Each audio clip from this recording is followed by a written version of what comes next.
That's how I spell Serverblight. Yeah, I got it. Cool. Alright, welcome for joining into Serverblight live reaction. I've seen nothing of it except those really dope-ass thumbnails made by people who are making videos about Serverblight. Dog, I expected something way longer with the amount of, like, 3-hour video essays that have appeared about Serverblight. Like, I specifically think of the one of, like, the medic with, like, the hands coming out his mouth. Yeah, by Richter Overtime! That's a good thumbnail.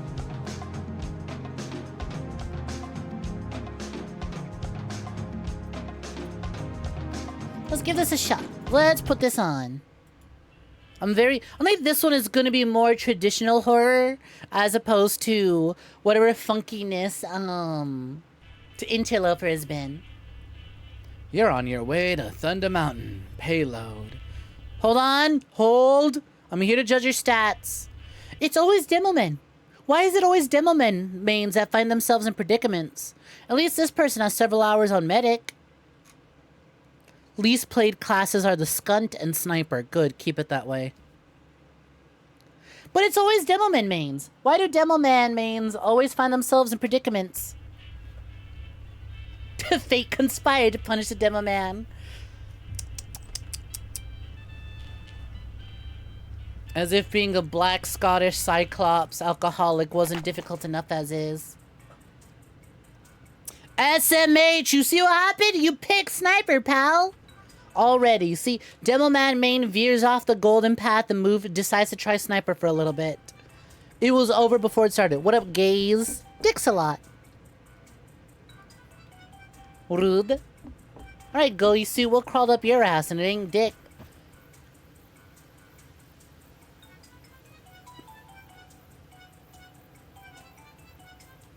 Where y'all at?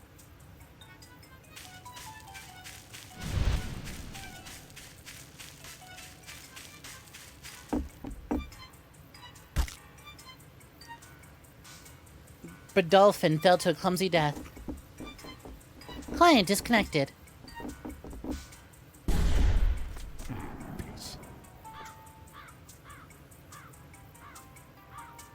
Why are you mugging me like that, Skunt? Oh. Okay. I see everyone is begging for death. Oh, I already kind of get it. This isn't just some toxic player. It's going to kill yourself. It's an entity telling players to kill themselves. Spy killed himself. The Skunt over here was begging for death. Oh, I get the gist already. Neat. You know what? That's a fun concept. That's a silly little, aha, you think this is just some crazy, this is just some average toxic player. No. To idle server bullshit. Why can't I disconnect? You need to kill yourself.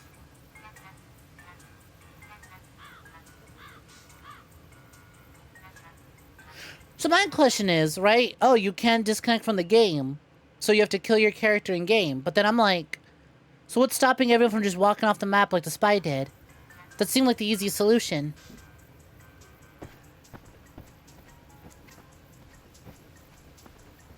This is a fun concept. I'm wondering how they're gonna stretch it out as far as they did.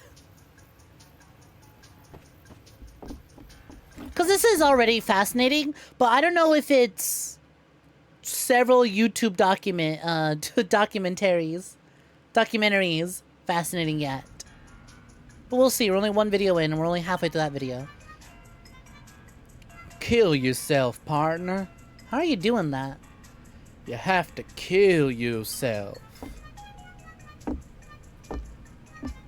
How are you moving like that? It's a source film animation. Leave while you still can.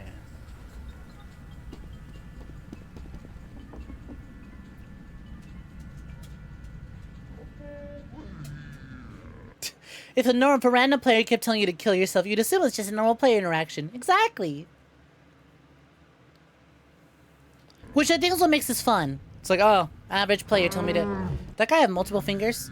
He does! 1, 2, 3, 4, 5, 6 fingers.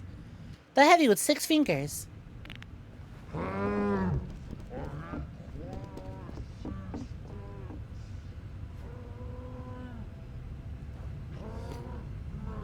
Don't let it take you alive.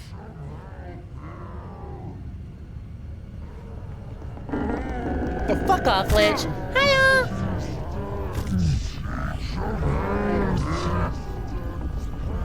Ooh, it's like an amalgam creature.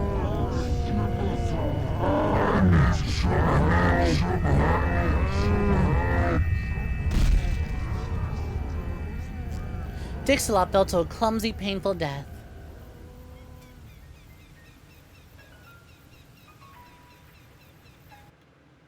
You hate that you know that I could just do that to you now?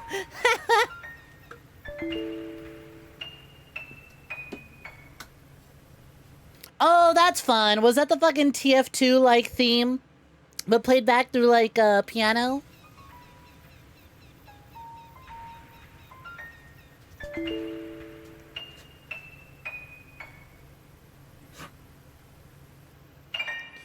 That is a really fun concept for a short source filmmaker film. I would love to see this redone as if it were the perspective of someone like actually playing on the server and recording it, right? That'd be really fun. I feel like doing that, but it is actual genuine gameplay and not source filmmaker, would be really, really cool. Especially the bit where the sniper is like, how are you moving that to the engineer? How are you moving like that to the NG? There were definitely some tricks done to make the sniper move more like gameplay and the engineer move more like an animation.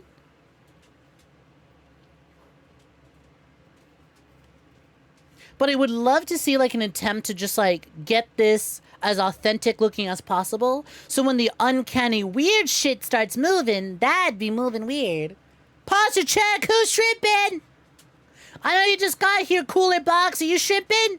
You better have good posture. Also, hi, welcome for joining. What's poppin'? How you doing? Streams are going well. We just caught up on we just watched the most recent episode of the Interloper ARG. And now we're checking out Serverblight. Also, I can immediately see why there's so many fucking... Hello, dog. What are you doing down there? I can immediately see why when I tried to look up Serverblight, there were so many like, the Serverblight versus Penis Cupcake. The Serverblight versus other monsters. Like, oh, Slop Channel's gonna be slopping. Optimal carnage would got like a it. blueberry flavored snake. Wow, 2 days back to back of lemon blueberry. You got it. Laying in bed, just got up. Good morning. I also see it's not until the 3rd video it actually gets its name, Serverblight. So first one, empty server. Cool concept. Let's see how they iterate on it. You get a lot of lemon blueberry cards. You know, you could always destroy them and craft them into other cards. Oh, direct sequel.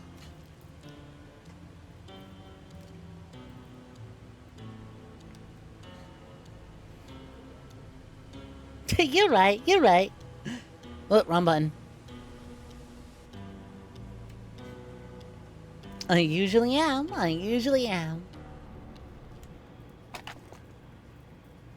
Ha! It would be a gibbet. It would be a gibbous. I'm having so much fun. Good for you.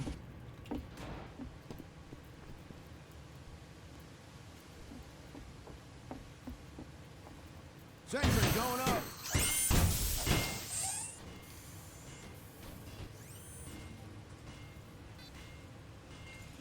I can't tell if that was my actual Discord or the video.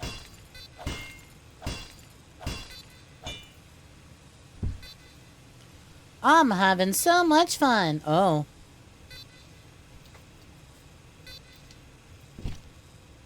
I like how I can already kind of tell that there's something up with Ghillie suit. Because the animation's getting more jank. Are there any bad guys? I'm having so much fun. I'm having so much fun.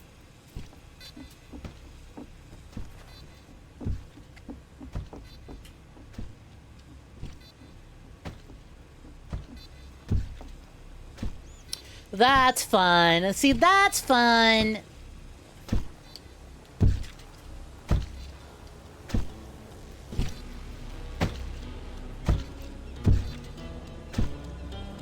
Of the one NG, what is that? Of the one NG slowly stuttering a little bit.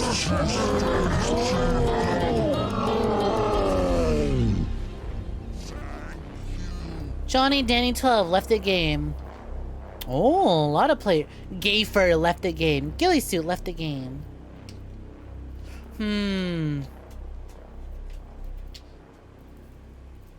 What is that telling us? This was nowhere near as ominous as a previous one. But what it does tell me, Dixalot left the game, is that this is a direct sequel to the other one. This new player, John Danny, joins in. Just kind of playing around. 𝐬𝐬. I wonder why he moves freaky. I thought this was ghillie suit that we were looking at right here.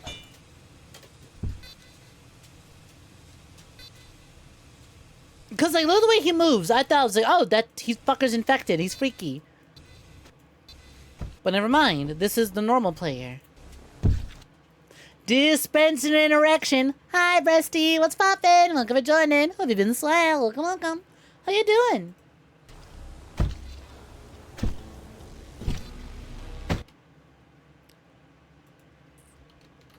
Hey, yeah. How you been? What's good? Oh, thank you for beating me to that. How am I enjoying Serverblight? We're literally on the second video. We were watching Interloper. That wrapped up, and I decided, fuck it. Let's go on a little bit longer. Let's check out Serverblight. This is literally on the second video. Initial thoughts are really fun concept. I kind of don't like this video as much. Empty server migration. I assume this is to set up that the Serverblight can move servers. However,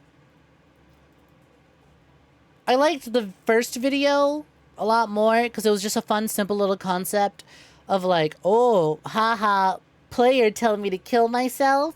Average TF2 experience. Oh, no, they're telling me the only way to get away from this thing.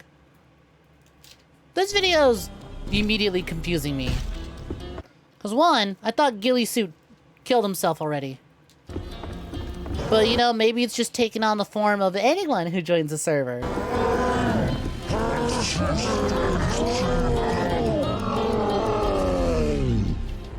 Then again, ghillie suit was playing differently. Then also, Johnny Danny 12 gets disconnected. I was like, but didn't she? He didn't really kill himself, though. Thought the only way to get away from him was to kill yourself. Unless... No, because it wasn't grabbed yet. Maybe he was grabbed. Maybe that counts as him being grabbed.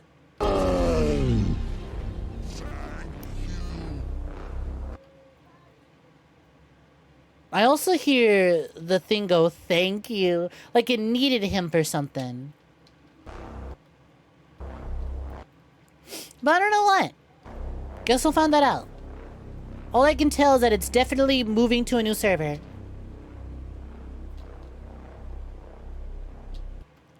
Serverblight is one of those like examples of a video series that one probably didn't need to be series. Two has videos that aren't great. Yeah, second one is immediately just making me go, huh? It's definitely establishing stuff. It's the longer ones that I'm excited for. You know, the one actually titled Serverblight. It's like, okay, this is the one where they went, hold on, we have something here. Drain damage. Hectoron. KYS? That bitch tells me KYS? You had struggles where your send for TF2 SFM animation has been massively, yup. Yeah, it's really hard. It's really hard when your direct comparison is Amesis Blue. When that's your direct comparison for TF2 SFM horror, yeah, it's a tough one. KYS. That bitch tells me to KYS. Pyromanes. Aaron? Go soldier. We're gonna carry this team to victory. Why is this shot like an Ubisoft multiplayer commercial? Let's go, fuck 'em up. Can anyone cheat the máquina? Hell no.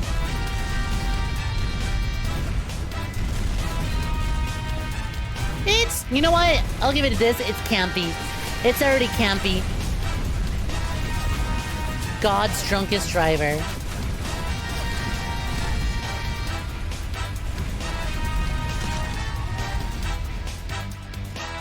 I got you, bro.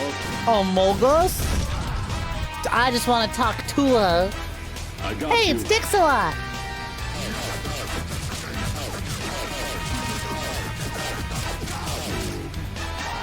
Let's go, fuck 'em up.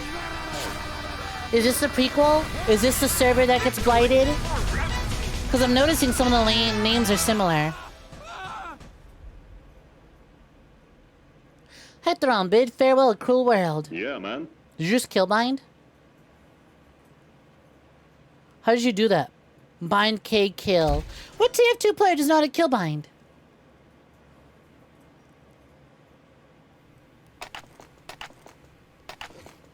One guy?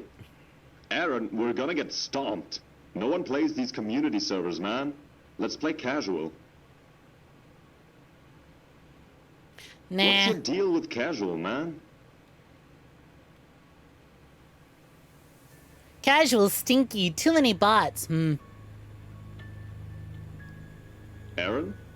You Oh, good? this is not a prequel, this is a sequel. Because 𝐒𝐳𝐸 recognized the username, never mind. We have to What? leave. Didn't you say I know that name. We have to someone leave. who just joined? What do you mean? Leave. Now. Okay. Let's show him the kill bind.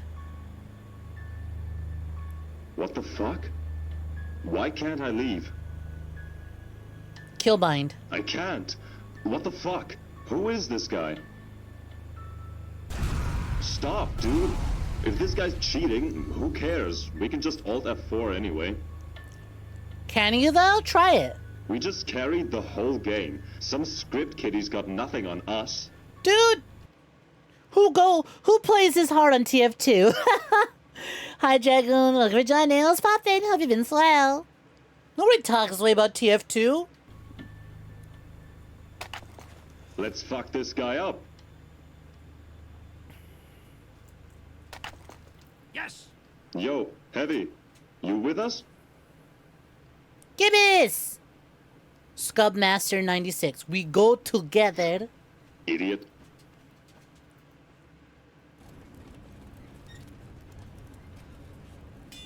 The fuck? There's no one here. Yeah, let's keep going. Red team is full. Dog, how are you gonna be like, we'll carry the game, we'll carry. Oh, hell yeah, let's stomp. Fucking action medic. Yeah, we Combat should. medic. I'm getting that Uber. Free push is free push. Continuity error. 𝐒𝐳𝐸 is yeah, standing by we the should. payload, but it's I'm not getting that moving. Uber. He's within range of the payload to be moving. Hector killed directions.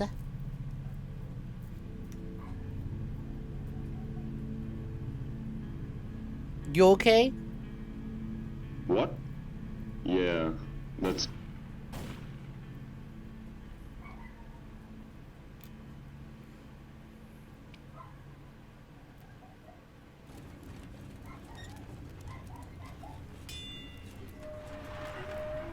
Captured Kennel Gates.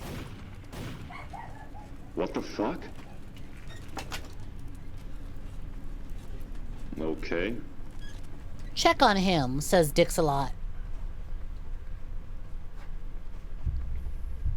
Oh, there goes that nasty little skunt.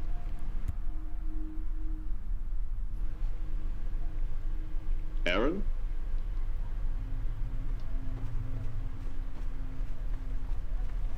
Again, it's a horror property, so you have to. It is a horror. show, so you have to be like, all right, these guys got to be a little stupid, otherwise there's no content. You can't just be like, why hasn't he killed him already? Why hasn't he explained? Yo, Heavy. You got to give it some benefit of the doubt, otherwise there's no story. We go together. Hey, what bind did you do to holster your weapon? We should go.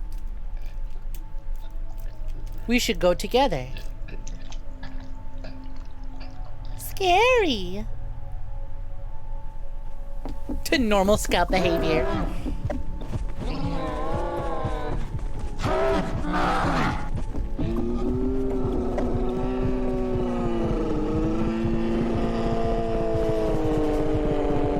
Kick player scub master. Huh? Oh, it's just that easy, huh? That was a fast vote. Ain't no way. Nah, I play TF2. The votes don't go that fast. Even if there's only like 4 people on the fucking map. Yeah. That's it? Just... Yeah. Not like, hey, what the fuck? even if your logical conclusion is, okay, someone's installed some weird hacks and mods because this game has a security of a fucking saltine box. I'd still be like, the fuck kind of a mod is that? The fuck kind of hacks we running now? Yeah. You wouldn't believe your friend, right? But I feel like you'd have a little more to say. Be like, hey, what the fuck was that? What's going on? Going. What the hell kind of scripts are they running now? Yeah, at least what the fuck was that? It's like, hey, you're familiar with this. What's the deal with that?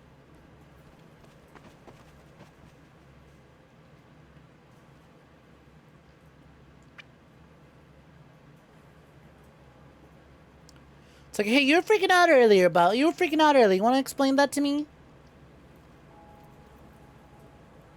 No, my gibbous NG. My sweet baby boy, my sweet gibbous baby. Is this heaven? You know what? Most realistic part about this is the TF2 player not being able to spell heaven. Why is it so cold? I love our empathetic protagonist is Sir Dix-a-Lot. He's dicking so much because he's got a heart of gold. Bitches love a man with empathy. To me, the pussy, if I'm being honest, is this heaven? Why is it so cold? Oh, dog, why'd you show the server blight? That's just a stretched out model. Oh, actually, nah. That looks cool. That's cool. That frame right there with the 2 heads. Never mind. I thought it was 1 head. No, it's cooler with the 2. It's cooler with the 2. But it goes by so fast that I only saw 1, so I went, oh, it's just a demo man with long faces. Actually, pretty cool. But I had to stop it real quick. Yeah, there we go.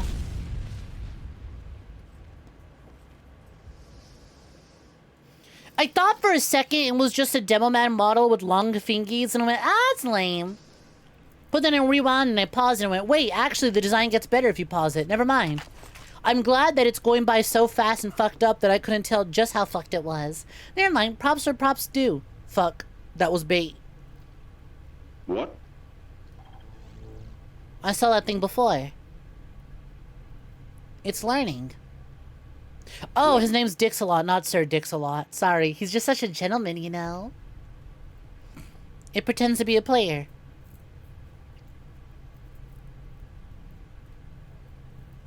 Repeats voice lines it heard.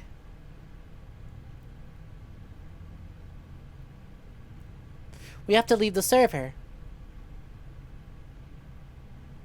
What?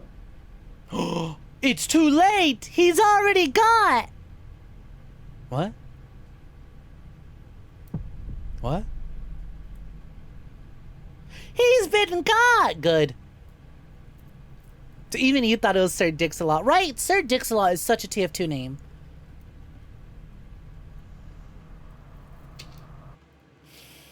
That was fresh as fuck. Oh, that was some gangster shit, honestly. Why was that so cold? Why was that so cold? Damn, that was pretty good. Oh, that's pretty good. Type shit. Oh, that's rad. That's rad.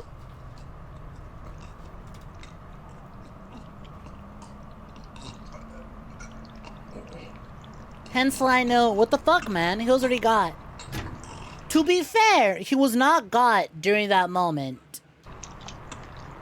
It was between my complaining and now that he got. No. Buddy, you're alone! Why are you typing? Matt's in the great spectate screen upstairs, pal. He can't see, boys. He can't see chat. Oh, this is campy. This is 80s movie horror through the guise of a source filmmaker machinima video.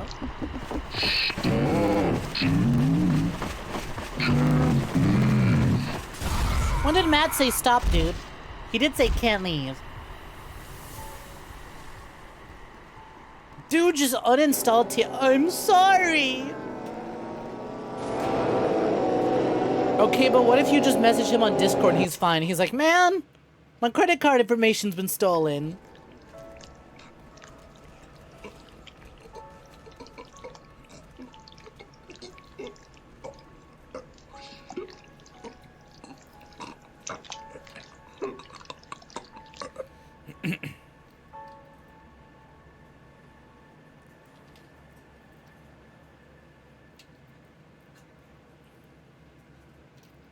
No, absolutely solid sound effects. Because then it's like, okay, wait a minute. Where would it be pulling these sound effects from?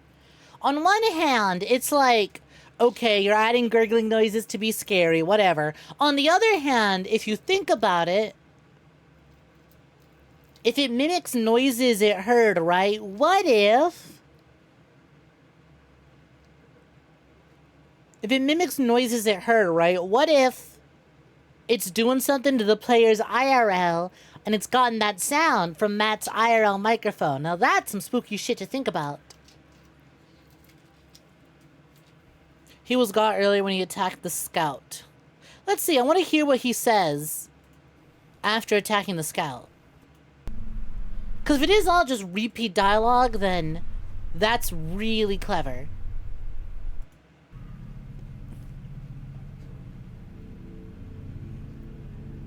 This whole thing was inspired by the Tier 2 bot epidemic. I'm not surprised.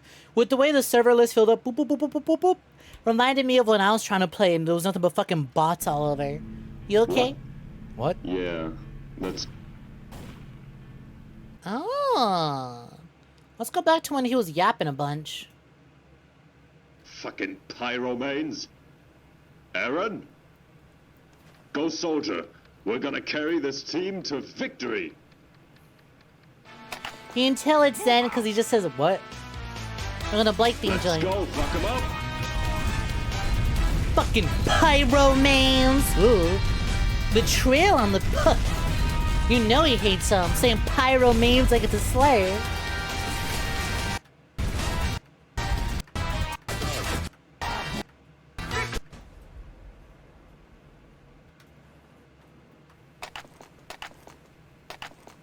Pyromane is a slur. Aaron, we're gonna get stomped. No one plays these community servers, man. Let's play casual. What's your deal with casual, man?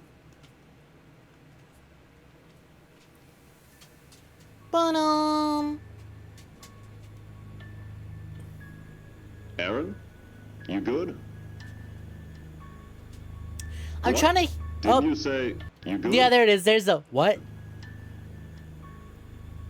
What? Didn't you say... 𝐶𝐤 Someone was who just popping. joined? What do you mean? Also, yep, there it is. There's the exact same... What? That they keep using. What? What? Squats card coming right up, assuming I separated the captures properly. I did. Perfect. Enjoy. Okay. Yeah, coming What up the with. fuck? What the fuck? Why can't I leave? I can't. What the fuck? Who is this guy? Yeah, okay, and then every Stop, moment he dude. speaks. Yeah, every moment he speaks afterwards is just copies of whenever, they just repeat phrases. Alright.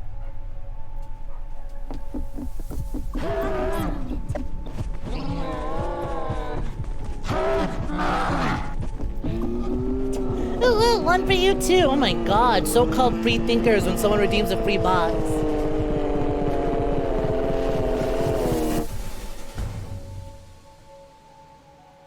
So now you could be a little bitch and be like, if the monster already got Hector, why didn't he just get Sir Dix-a-Lot already?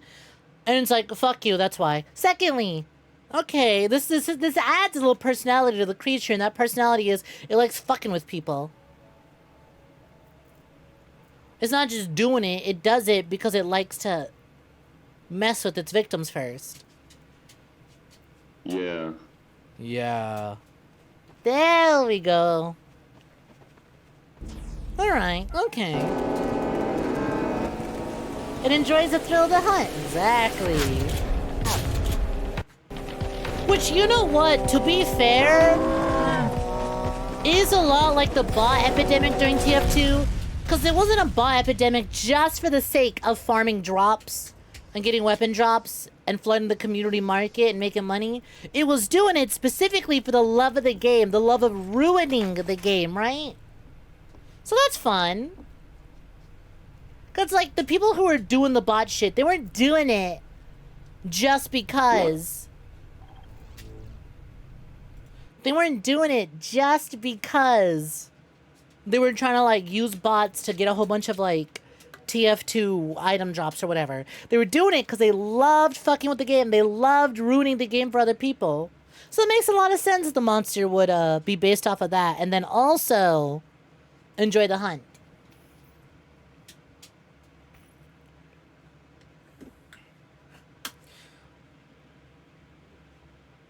Alright, this episode got progressively... Yeah, alright. The video labeled Serverblight is definitely one of the better ones. The first one and third one, pretty good. Second one was eh. I don't think we needed an entire prequel video explaining it can migrate servers. Because I still don't understand how it did that. Because if it followed the other guy when he closed the game to a different server, why didn't it just do that with someone else? Why didn't it do that when Sir Dix-a-Lot left the server? Right? That leaves questions. I don't think we needed a video explaining this is how it'll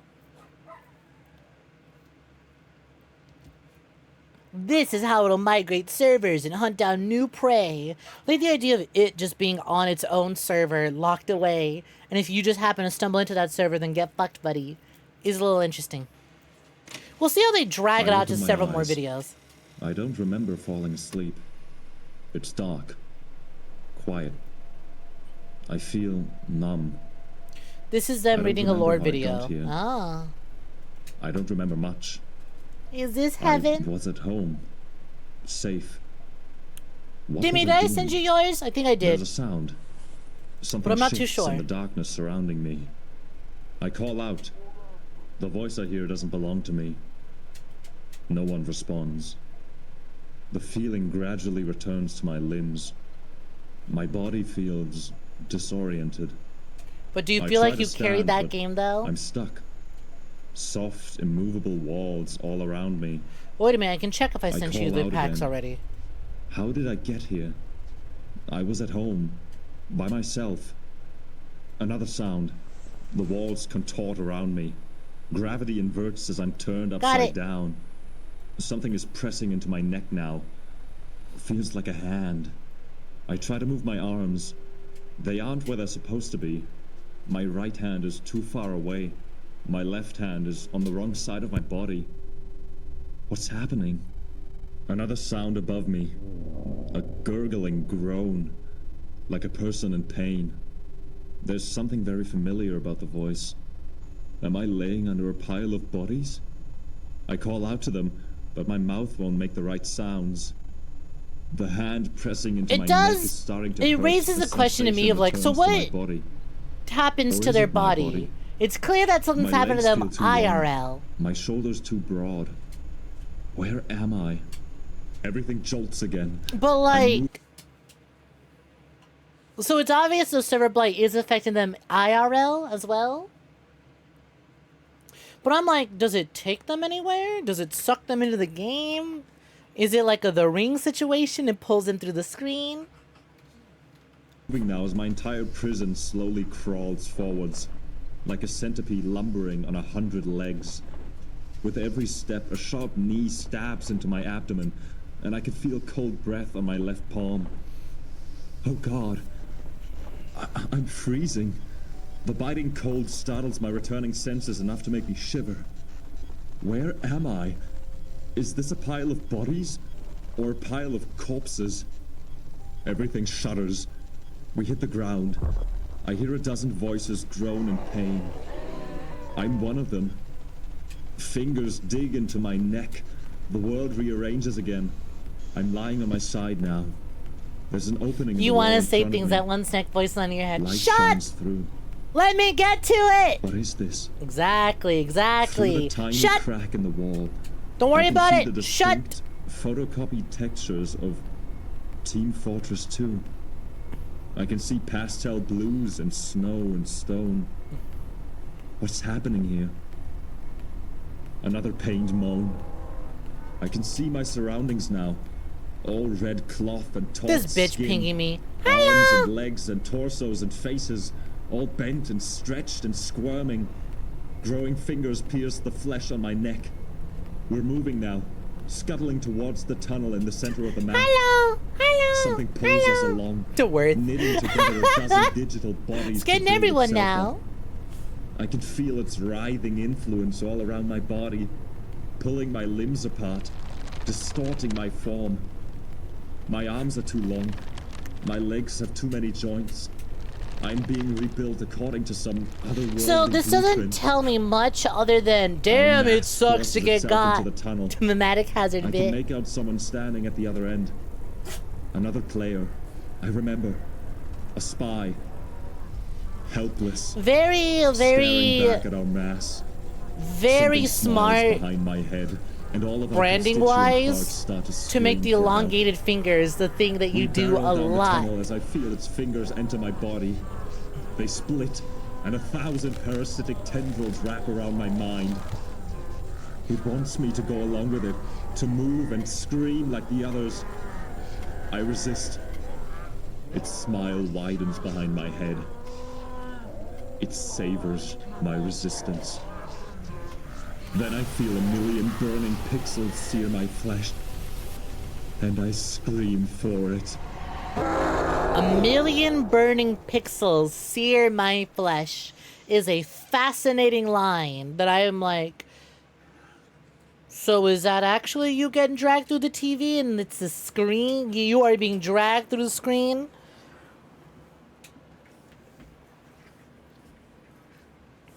Interesting. Definitely didn't tell me much other than they are conscious when they are they're conscious when they are taken, and they are taken IRL. Because a lot of issues with horror video game stuff is like, my player character is ripped to shreds and beaten brutally. I'm screaming. Ah! It's like, buddy, aren't you just sitting there fine? Do you feel anything IRL? Not really. It was just really scary. Where the fuck did I get that from? I want to say it was 𝐒𝐴𝐕𝐄. Because if you just walk around, a character will have a voice line. Scary. Because it feels like the sort of idle dungeon crawler chatter that would happen. But I don't know where the fuck I picked that tick up from. I'm just such an empath, I felt it. I've been getting the fun. So remember when I made fun of dark empaths? I was saying I was watching a video from 100% Eat, and they were talking about how they came across an article talking about dark empaths. So I've been getting other videos on my own TikTok feed of like narcissists thinking they're all tough until they come into contact with me, a dark empath. I was like, what the fuck does that mean? Why are you picking beef with narcissists? They got a condition. Or the assholes that you can't stand them, probably, but they got a condition. Why are you posting up like you're fucking Judge Dredd or some shit? Why are you acting like you Batman? So is this a bit? Is this ironic?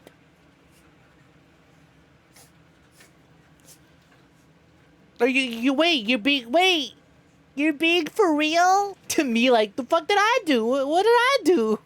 What you mean fuck me for? What I do? Right? It's really funny, because it's like, they're so serious. And then I look at it and I go, oh my god, there's not a shred of irony. What the not to get political on Maine, but, what the fuck is a dark empath, and why should narcissists be afraid? Anyways, moving on. You are fighting a one-sided war with people who just need, like, medication.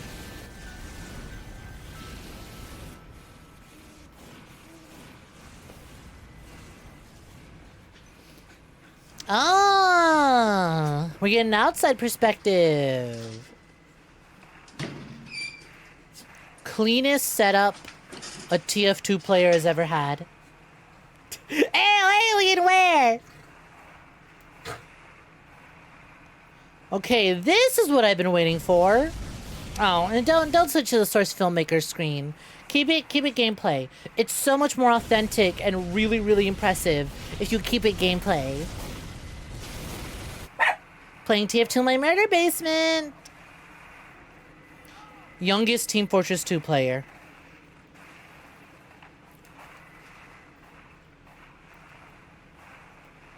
It's cold. Dog, I wish I had your life right now. I wish I was playing TF2 in my murder basement and it was cold instead of playing TF2 in my murder cabin and it's really hot.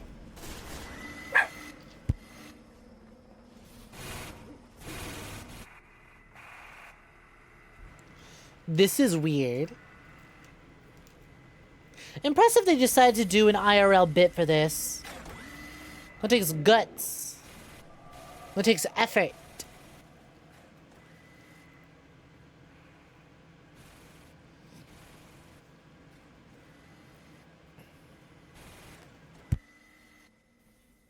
It legit looks like the basement from the 𝐒𝐲𝐬 video.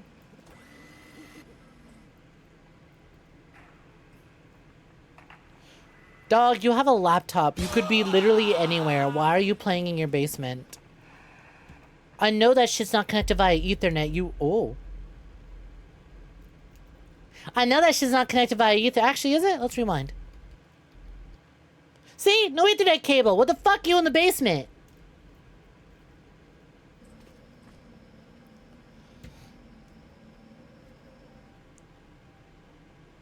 Do you know how many metal pipes you gotta go through?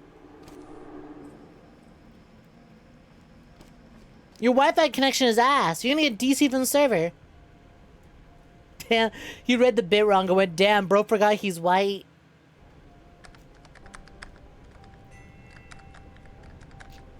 The router's down there. And they get really bad reception. Kyle can't punch drywall. Good luck breaking that concrete. You type so slow. How are you a multiplayer gamer if you type so slow?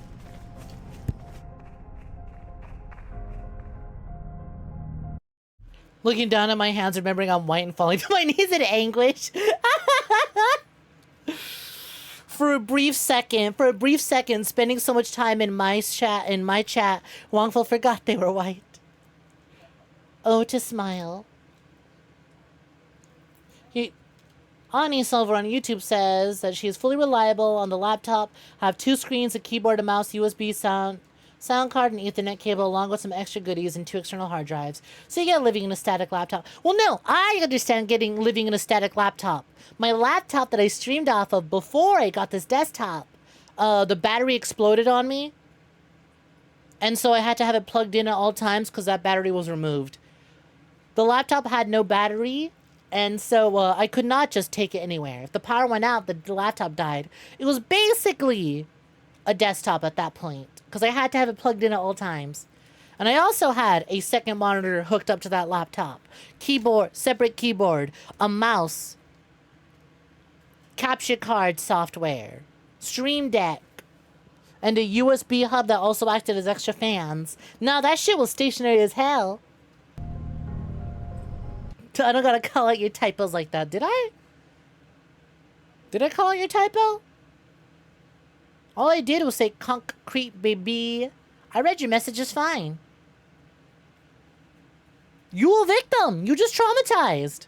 I was just doing a silly voice when I read your message. Cement, that's concrete, baby. Did you not typo concrete? Did you not fuck it up? Well, you did now. Bitch is just looking to be a victim. Bitch saw a fucking banana peel on the floor that she could easily step around, and she decided to hop on that shit.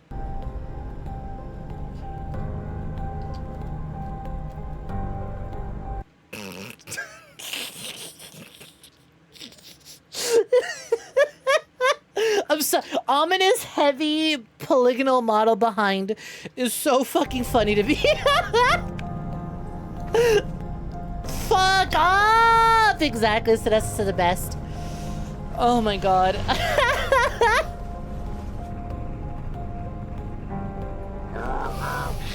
Oh, that's so good.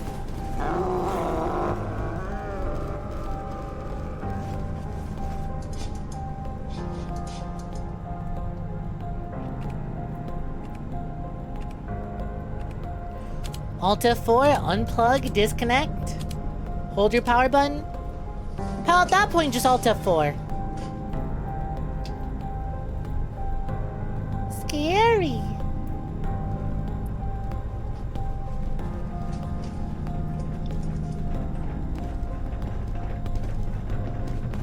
Dog!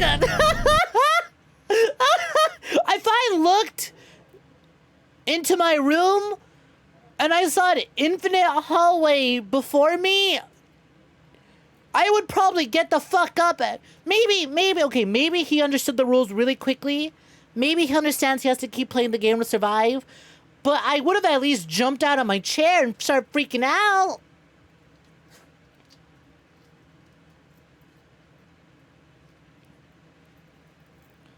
Right, no, Sedessa, I think if they show the characters trying to Alt F4 or unplug and turn off and it doesn't work, then it's more interesting. Like, show them trying it and that it fails.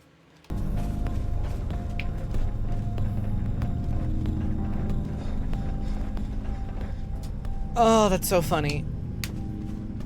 Like, okay, I get, let's say he understands the rules immediately and knows that, oh god, I have to play the game because that's the game's hallway. I would have gotten up from the chair and freaked out a little bit. I would have stood up.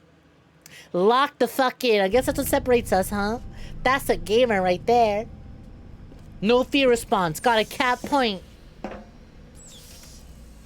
Capture. Blocked by enemy. There's another spy!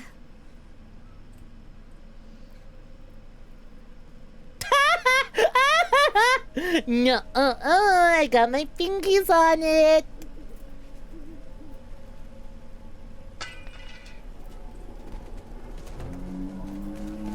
No,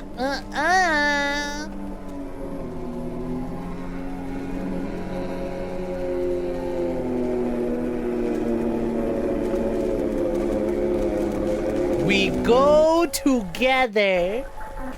Oops. Taking my freakishly elongated cock on control point.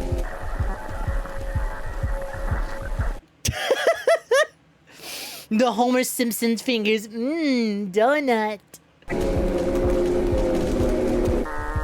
Oh, this is goofy. Okay, we cannot be judging this. I think they understand how goofy this is. We have to be judging this on the merit of schlocky, campy 80s horror film. It's Peem. It's Peem.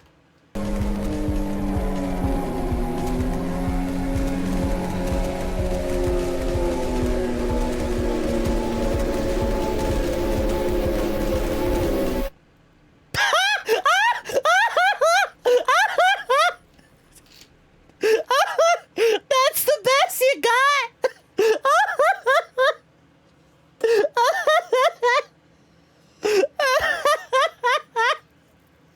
Oh, come on. You could have done like a dramatic shot of him slumped in the chair from behind, the light from the screen illuminating the figure that we can only assume is, oh my god, just a one little dribble of blood. Me when I've been eating when I've been having too many jelly donuts and I pass out because I'm so full. I'm so full of jelly donuts. Oh, my tummy hurt. My tummy hurt so much. Oh.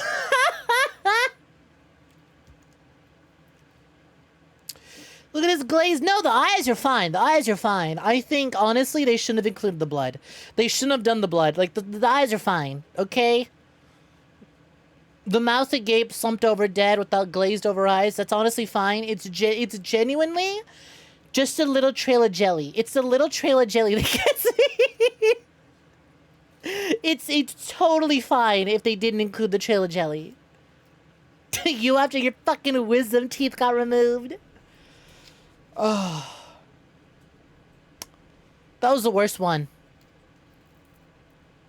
I think it is the best one, production-wise. It is the best one production-wise because the mixed media approach of source filmmaker, live gameplay, and IRL footage. It is the most impressive in terms of just overall production and being put together. I think that was the worst story yet. Because it didn't add anything new. The creepypasta video before this made getting got by the server blight way more terrifying. This is like, oh, I'm just dead. Okay. Cool. I slump and I die in my chair. Right, the creepypasta video made it sound so much more worse. The document reading was so much scarier. This is fun. This is fun. Just not as good of a story. Told nothing new. And if anything, lightened the scare. However, highest production value. S tier production value. The F tier storytelling. Like, I wasn't scared at all. Again, the whole, like, ooh, it takes over your mind. He looked out. Like, my favorite bit of the IRL segment was when he looked out and saw the infinite hallway from the game. That was cool. But that was funny.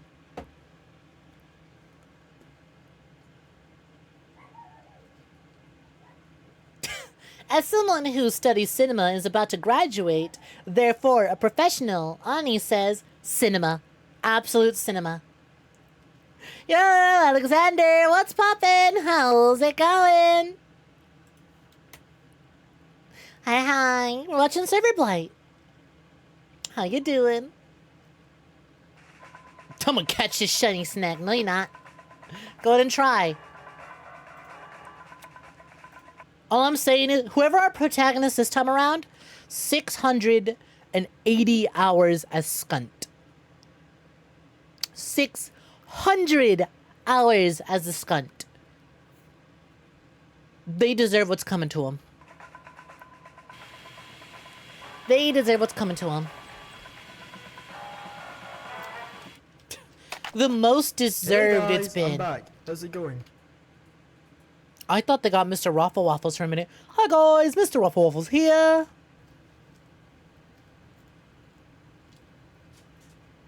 What up, man? Hi, Classic. Who? Keyboard Destroyer. Hi, Bison Man. Hi, Spooks. I'm assuming this is a community server, and everyone here knows each other and plays with each other. Hello! No capping allowed. No capping alone. You know, they never play as the classes they have the most hours in.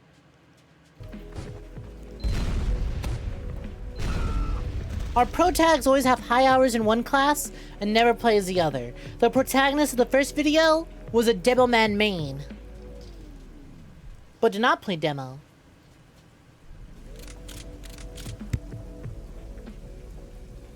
He got me two keys.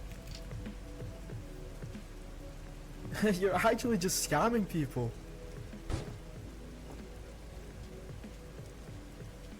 Man, what's 2 keys ain't worth shit He's just nowadays in staring this at me. economy. Yeah, he won't talk to me. I don't get the bit. Maybe he just wants to play on a server that isn't full of bots.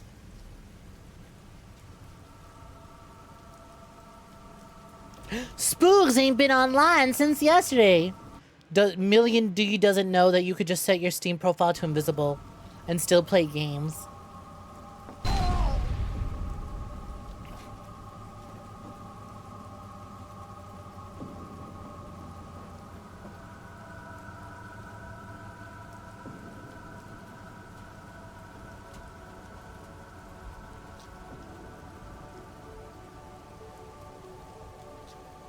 You can? I can hide me playing hentai? Nah. Launch it 16 times in a row.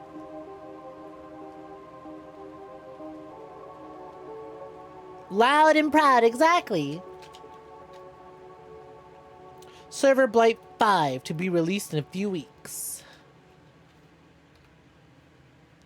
Hey gang, what the fuck is this Half-Life video? Anyways.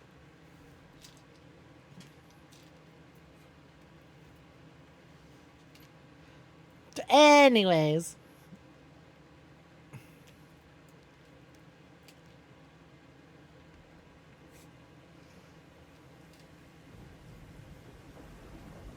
Looks like peak to you, TBH.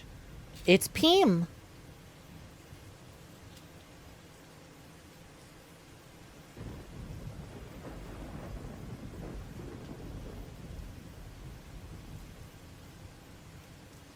You're so fucking desperate, Lich. You're short, so like use something higher than use peak. Short. It's really, I like how you try to see 3 Rouge the Bats, but you fucking typoed it, so you only get 1. Rodolphin joined the game. Hey, you're one of the players in the other one. This is the prequel video. Says Snek, who has assumed every video prior has been a prequel video and they're all sequels. Hi, Deceived. Welcome for joining. What's poppin'? Hope you're doing slow.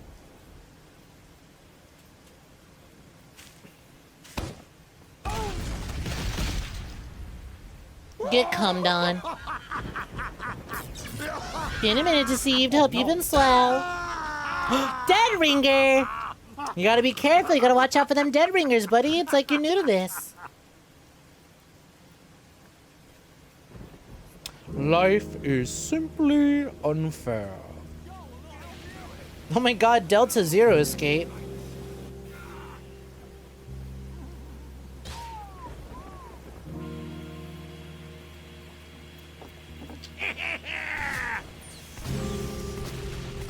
No body killed Sailor Man.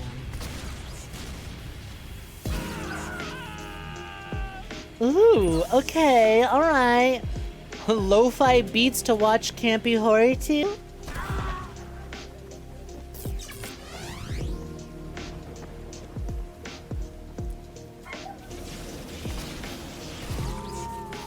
Where's Spoogs? When will Spoogs return from the war?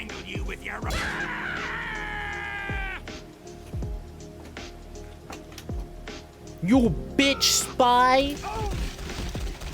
Oh.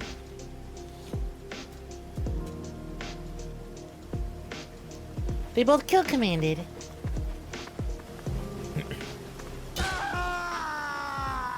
Nice trick stab.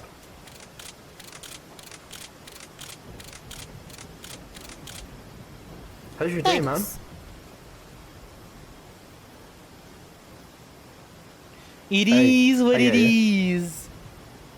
You're hanging in there. It is what it is. That's what. Some guy keeps messaging me. Shouldn't have accepted that request. Man, block his ass.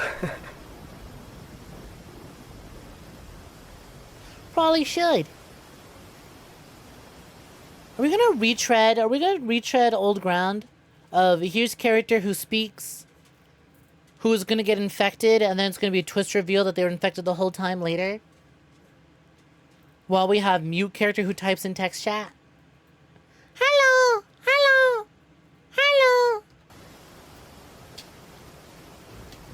Well, Do we need emo for I kinda hello? gotta log off. Keep doing your thing, man. These players suck ass. Thank you.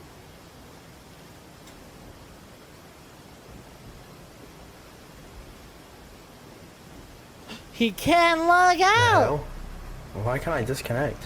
Oh, never mind. He'll just get got immediately.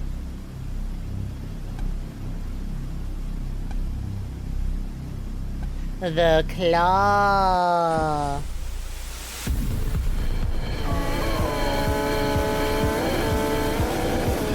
What's happening? 𝐤 has joined the game. How can you do that?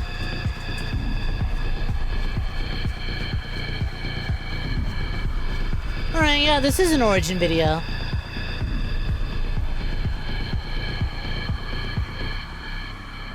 Because I was like, hey, some of these names have appeared in previous videos. This is how I got a whole server and then moved on.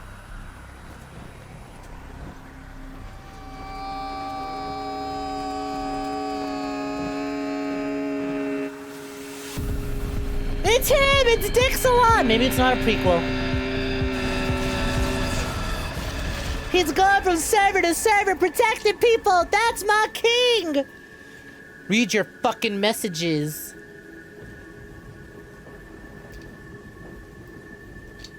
What? Remember Thunder Mountain? Oh, God.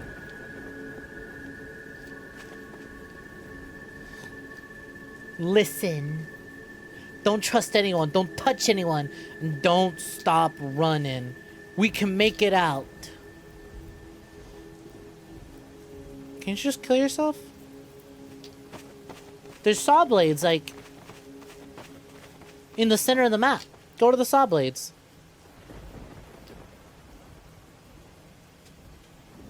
Yeah, it's a villain we saw killing since the start of the video. Okay, alright. It's him again.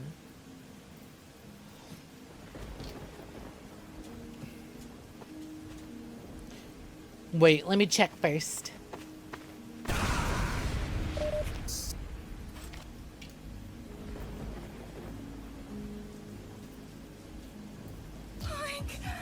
Hi, Shalel. Welcome for joining. What's poppin'? Hope you've been swell.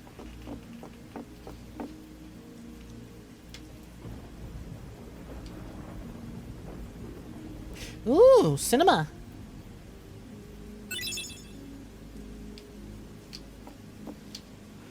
How can we move like this? It pulls you in. Somehow. Best not to think about it.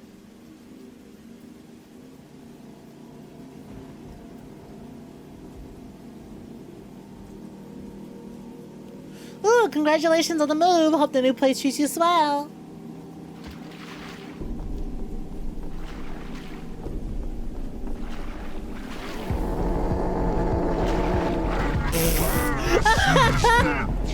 Oh, that one looks great. That one's just a buff spy.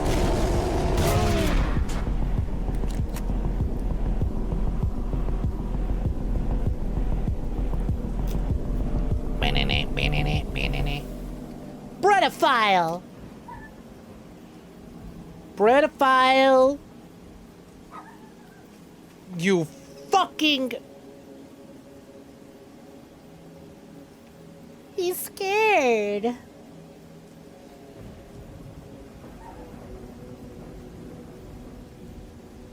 I can't look away from my screen. Wouldn't you know already, though?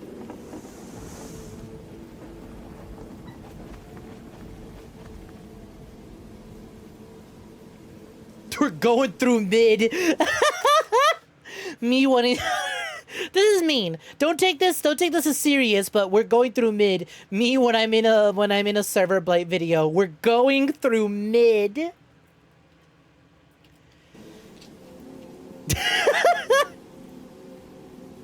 It's fine. I'm enjoying these. Damn, dude, I've been going through mid most of my life. You just need to get back to spawn. How are you typing so fast, Binds?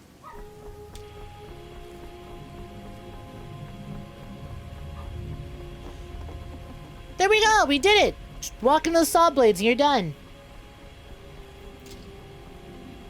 Cap the point. Why are we capping the point? Too slow. But the rule was kill yourself. Help! Ah, but wait a minute. Is it implied right now that they don't want to do that because they're a little more sucked into the game and feeling things a bit more as opposed to last time where they were just playing it? So now the act of killing yourself feels a little too real.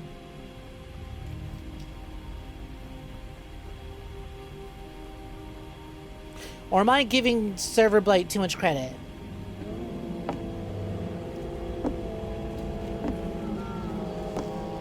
Is it dragging out the story for the sake of dragging out the story? That was pretty cool. I wish the demo man screaming was a little more embossed into, like, the engineer's chest. Instead of being kind of super glued there. Because that'd look really good. I think I'm giving it too much credit.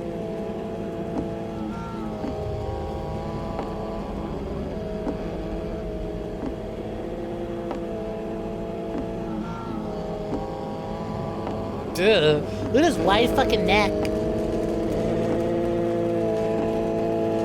I kind of liked it before we zoomed in. I didn't realize you could still see one of the eyes. I wish the hood covered it way more and it was just a mouth, because that would go hard as hell.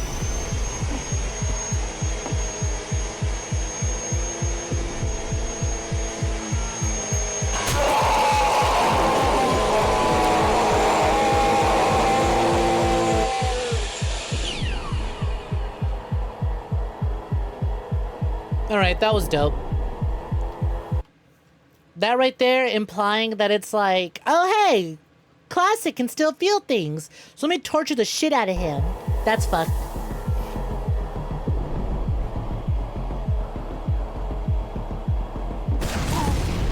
Yeah, this does confirm me that Serverblight will fuck with you for the sheer love of torturing people. But again, I'm still thrown off. I was like, so if the rule established in the very first video was to kill yourself, why are we now no longer killing ourselves? The opportunity was right there. So why have the rules changed all of a sudden? Because they're a little more immersed in the game? Yo, Yodi, what's good? Been a minute. I hope you've been swell. Yo, watching Serverblight. We were watching, we were watching Interloper before this, and then it ended, and I went, I still feel like streaming. So we decided to put on, Serverblight. Told you, can't trust, saw it get people. Sir Dixalot, got your buddy Bradolphin now. Who? A friend. My best friend was on Thunder Mountain. I'm sorry. Haven't heard from him. Have you seen him? What's his screen name? Directions. No.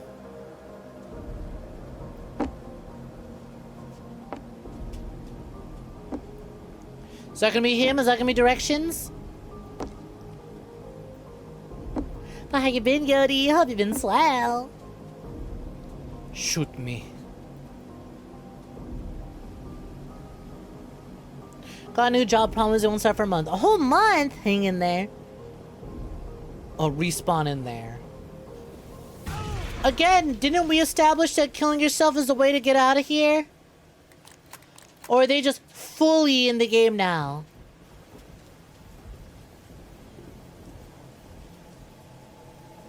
You're barista, wow. Barista life is gonna be tough, so I'm rooting for you. Best of luck.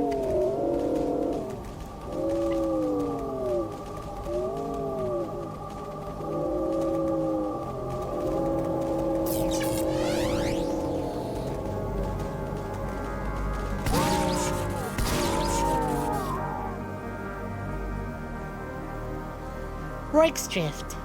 Kill. Go, soldier. Get to 40 health. Then jump the fence. Ragdoll should make it out.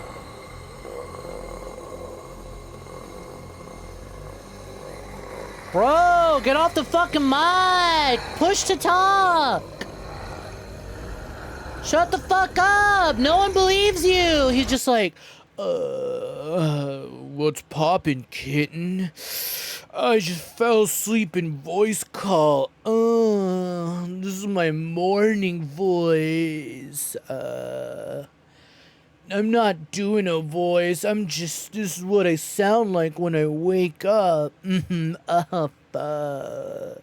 the fuck up! No one believes that. No one falls for that. Mute yourself.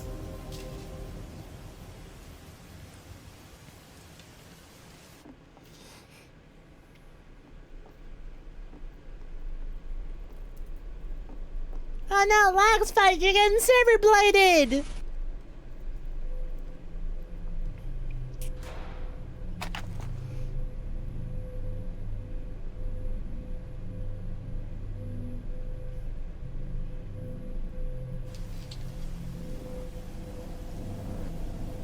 Boop.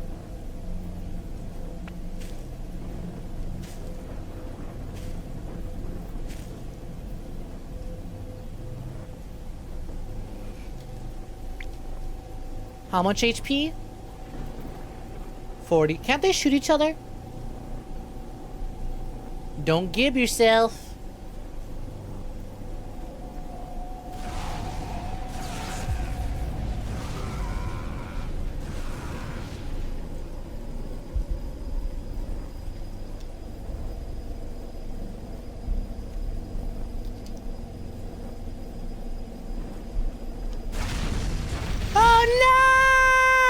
He gibbed! You forgot to shift control! You forgot to control hop!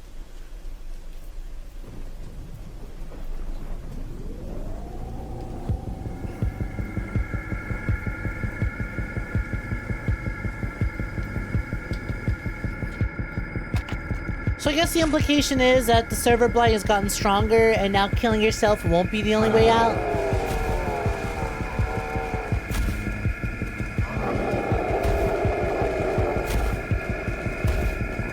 He's not a soldier main! We're fucked!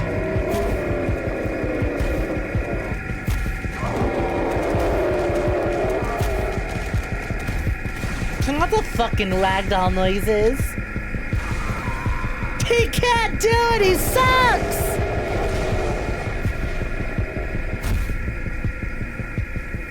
Oh no! Sir Dixalon is gonna be out of ammo by the time he finally does it! But Dolphin, you did it.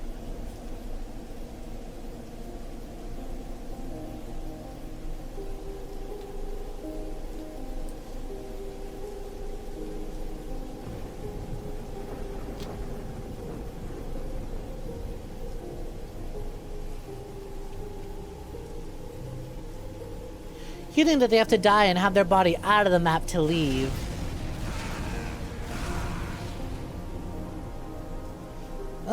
Maybe. Dixala, you gibbed yourself! Oh, but it worked. Why did that work?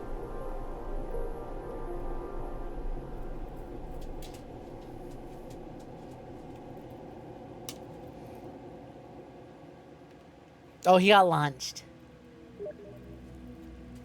Feel alright? I guess. I could feel it pulling on me when I disconnected. We're out now.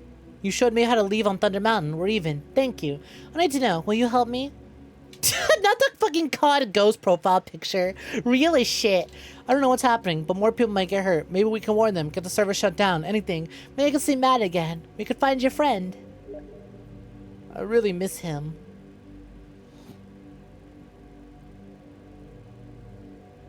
To average dicks a lot. But I can't. I suck as a soldier main. What if he gets me next time? The thing found me twice. I can't go back. Please. Don't message me again.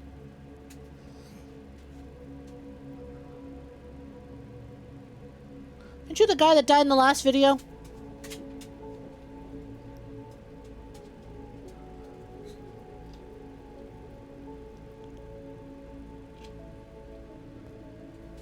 Matt, are you alright? Please respond. What happened?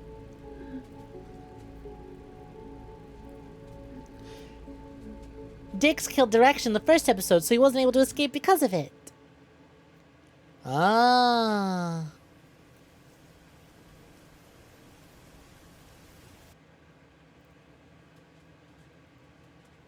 Let's go back to that first one real quick. What the fuck? Serverblight, meet the demo man, but I voiced everything. Good demo man?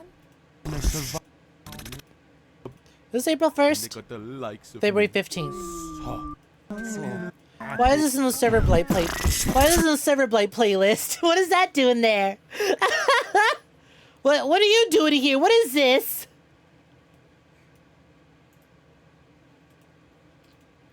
Well, let's go back. Let's watch the first one again. Because you might be right, the rules were just,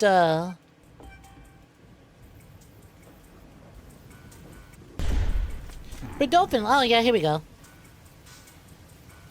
Dix-a-lot. And now an interlude. Why was that in the official playlist?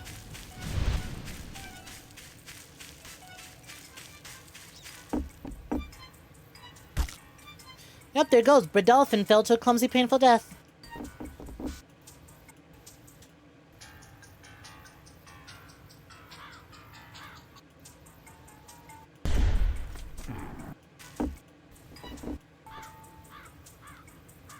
There's a scout. He stops. He's nodding his head, begging for it.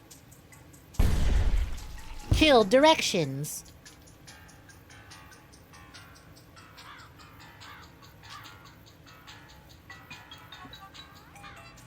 See, why okay, so that's what confuses me, right? Directions stopped and is like, please kill me. Like, yes, do it. And then Dix-a-lot, how did you escape? You just ran out, right? Yeah, you just fell out the map. I guess it's implied that we're so... Well, did fucking Directions even disconnect, actually?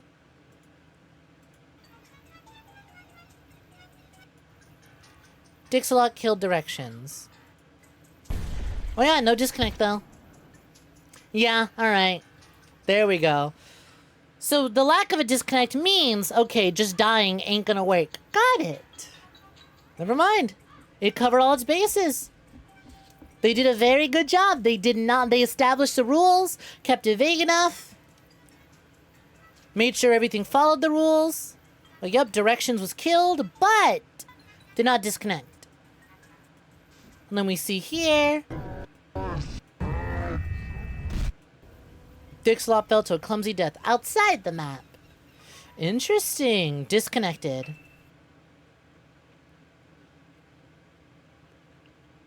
I still have beef with this video. There was no reason for this video.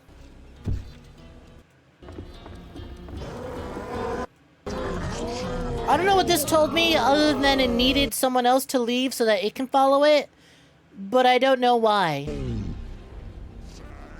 Because we hear, thank you, and they all disconnect.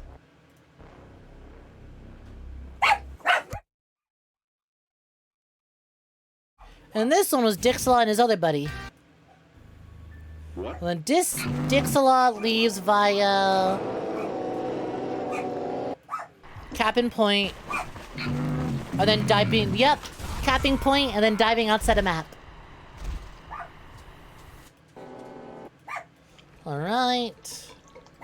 Then those puppet. Oh, puppet was the creepypasta reading. Okay. Then we had assimilation. And that was just watching it happen in real time. And he doesn't escape, so that's fine. We don't need anything here. They're just telling us how it works IRL.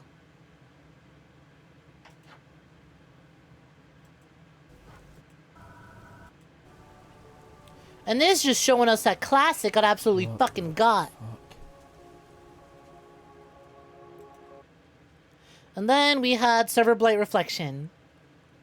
Still no fucking clue what that video is, but whatever.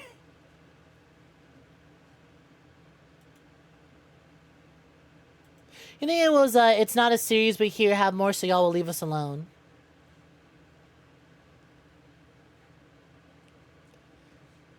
But that's an entirely different YouTuber. I think this was just them adding it at the end just to fuck with us.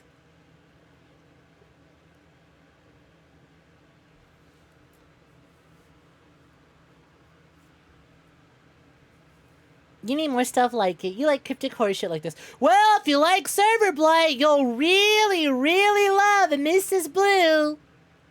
I'm not putting it on. That's a 2-hour film. But that is a film, buddy. Let me tell you, that is a film. You like Serverblight? Put this shit on. Also, check out the Interloper ARG. Not quite as upfront as Silverblight, but it's good. It's good. Granted, Interloper is still ongoing and is more of an ARG. Hi, Jesse. You did catch it live. Near the tail end, but you caught it live nonetheless.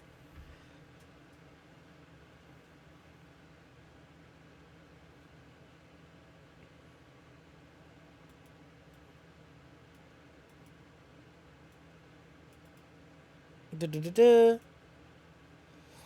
moment 𝐒𝐧𝐞𝐤 joined, I knew he was gonna save the homie. Everybody gangsta till Silverblight learns to email and lure players in with the conga line. It would be so over. And then there's just a bunch of Serverblight fan videos because the concept is vague enough that it doesn't need to follow Sir 𝐒𝐧𝐞𝐤 as an MC and can just have the Serverblight go in between servers. I still think I'm gonna go back to this one, migration, because I need someone to explain to me why Serverblight can now migrate.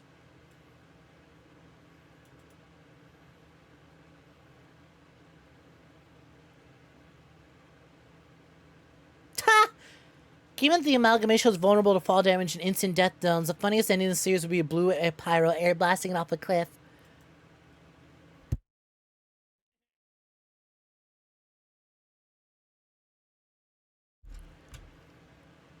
𝐿𝐵𝐿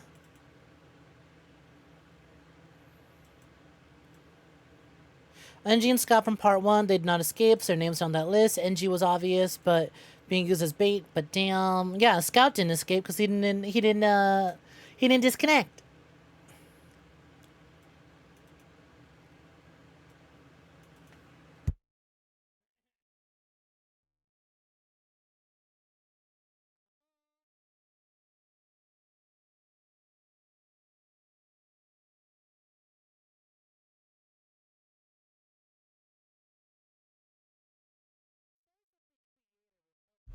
It says that the creators responded, keep in mind, fiends, the Serverblight is a manipulative predator. What it says may not be trusted. Boo! Summon United. It's speculated that players got absorbed by the entity, get their conscious transferred into the game. Their conscious, all they do is use voice lines. The heavy voice thinking could have been an appreciation for one of the players playing as heavy. Glad the innocent players managed to escape the entity's grasp. Well, I don't think so. Damn. Yeah, no, this was only like the second video, so no one's really answering, hey, how does it move servers? Maybe it's just able to do that. That's all there is to it. It's just able to move servers. And I'm reading too into it. But again, the thank you. Again, 1, how did the other player disconnect? 2, why does that mean Serverblight can leave? That's my only issue with this. Yo, Rika, let's pop in. How's it going? Welcome, welcome. Hi, Hungerbug. Welcome in. Welcome for joining. What's good? What's good? Hi, Vala. Welcome for joining. No, you were here. Hola, Rika. How's it going? Let's pop in. Welcome for joining. Thank you for the shout outs to Rika Reedman, Calico Cat Librarian, who currently plays all sorts of visual novels and going through some Dark Souls games as well. Doing some Phoenix Wright Ace Attorney. How goes the Ace Attorney trilogy? Hi, Hectic Sketcher. Welcome in. Welcome for joining. Hope you've been swell. Welcome, welcome. Popping on in near the tail end, unless there's more Serverblight videos that I just don't know about. There's this one, but that's an entirely different thing. I think they're done with Serverblight. Serverblight goes to double cross with ARG YouTubers. _A_Lich has called forth the Poonfy pile. Not the movie pile! Ah! Anyways, hi! For those who don't know me, my name is... Fuck! Goddamn! Yo, hold stop! Goodnight Snek, a virtual assassin of virtual tubers. I'm part of the independent VTuber company known as the VSAA, short for Virtual Streamer Assassination Association. And today we were checking out the Interloper ARG, which, if you know Serverblight and you like TF2 sort of horror properties, you'll really enjoy Interloper. Really fascinating ARG mystery that goes all in on the mixed media approach of involving real life stuff and things that I did not know were even possible in Source Engine titles. It is insane. I highly recommend you check it out. And then we finished the newest episode a little earlier, so I decided, fuck it. Serverblight's been recommended to me. Let's check out Serverblight. Just finished the first half of Trials and Tribulations, Case 2. Ooh! Love misogynistic men who drink coffee. Oh, I know exactly who you're talking about.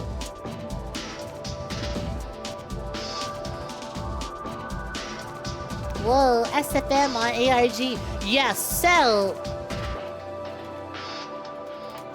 Interloper's been going on for a minute. Highly recommend checking it out. If you don't have time to watch it on your own, these two videos do a really good job. The What Show does a great job showing off the Interloper ARG. If not, just go straight to the main channel, Animodai, Animide. Incredible source filmmaker, like, animation, mixed with, like, actual gameplay, mixed with maps and mods you can download and interact with to solve the mystery. Not to mention, there's an entire second half to the ARG.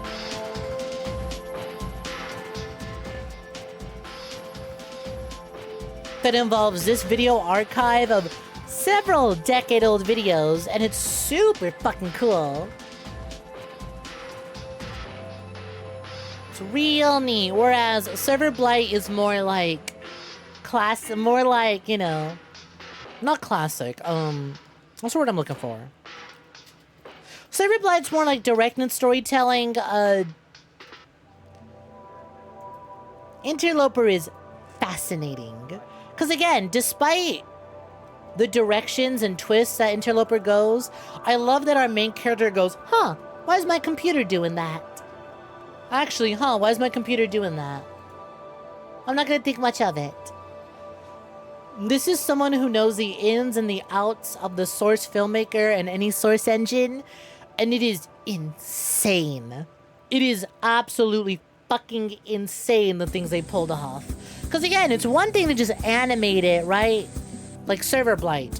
It's another thing to provide playable demo files that work precisely and exactly as they do in the series.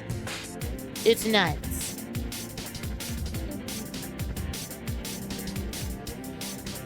But yeah, Serverblight's neat.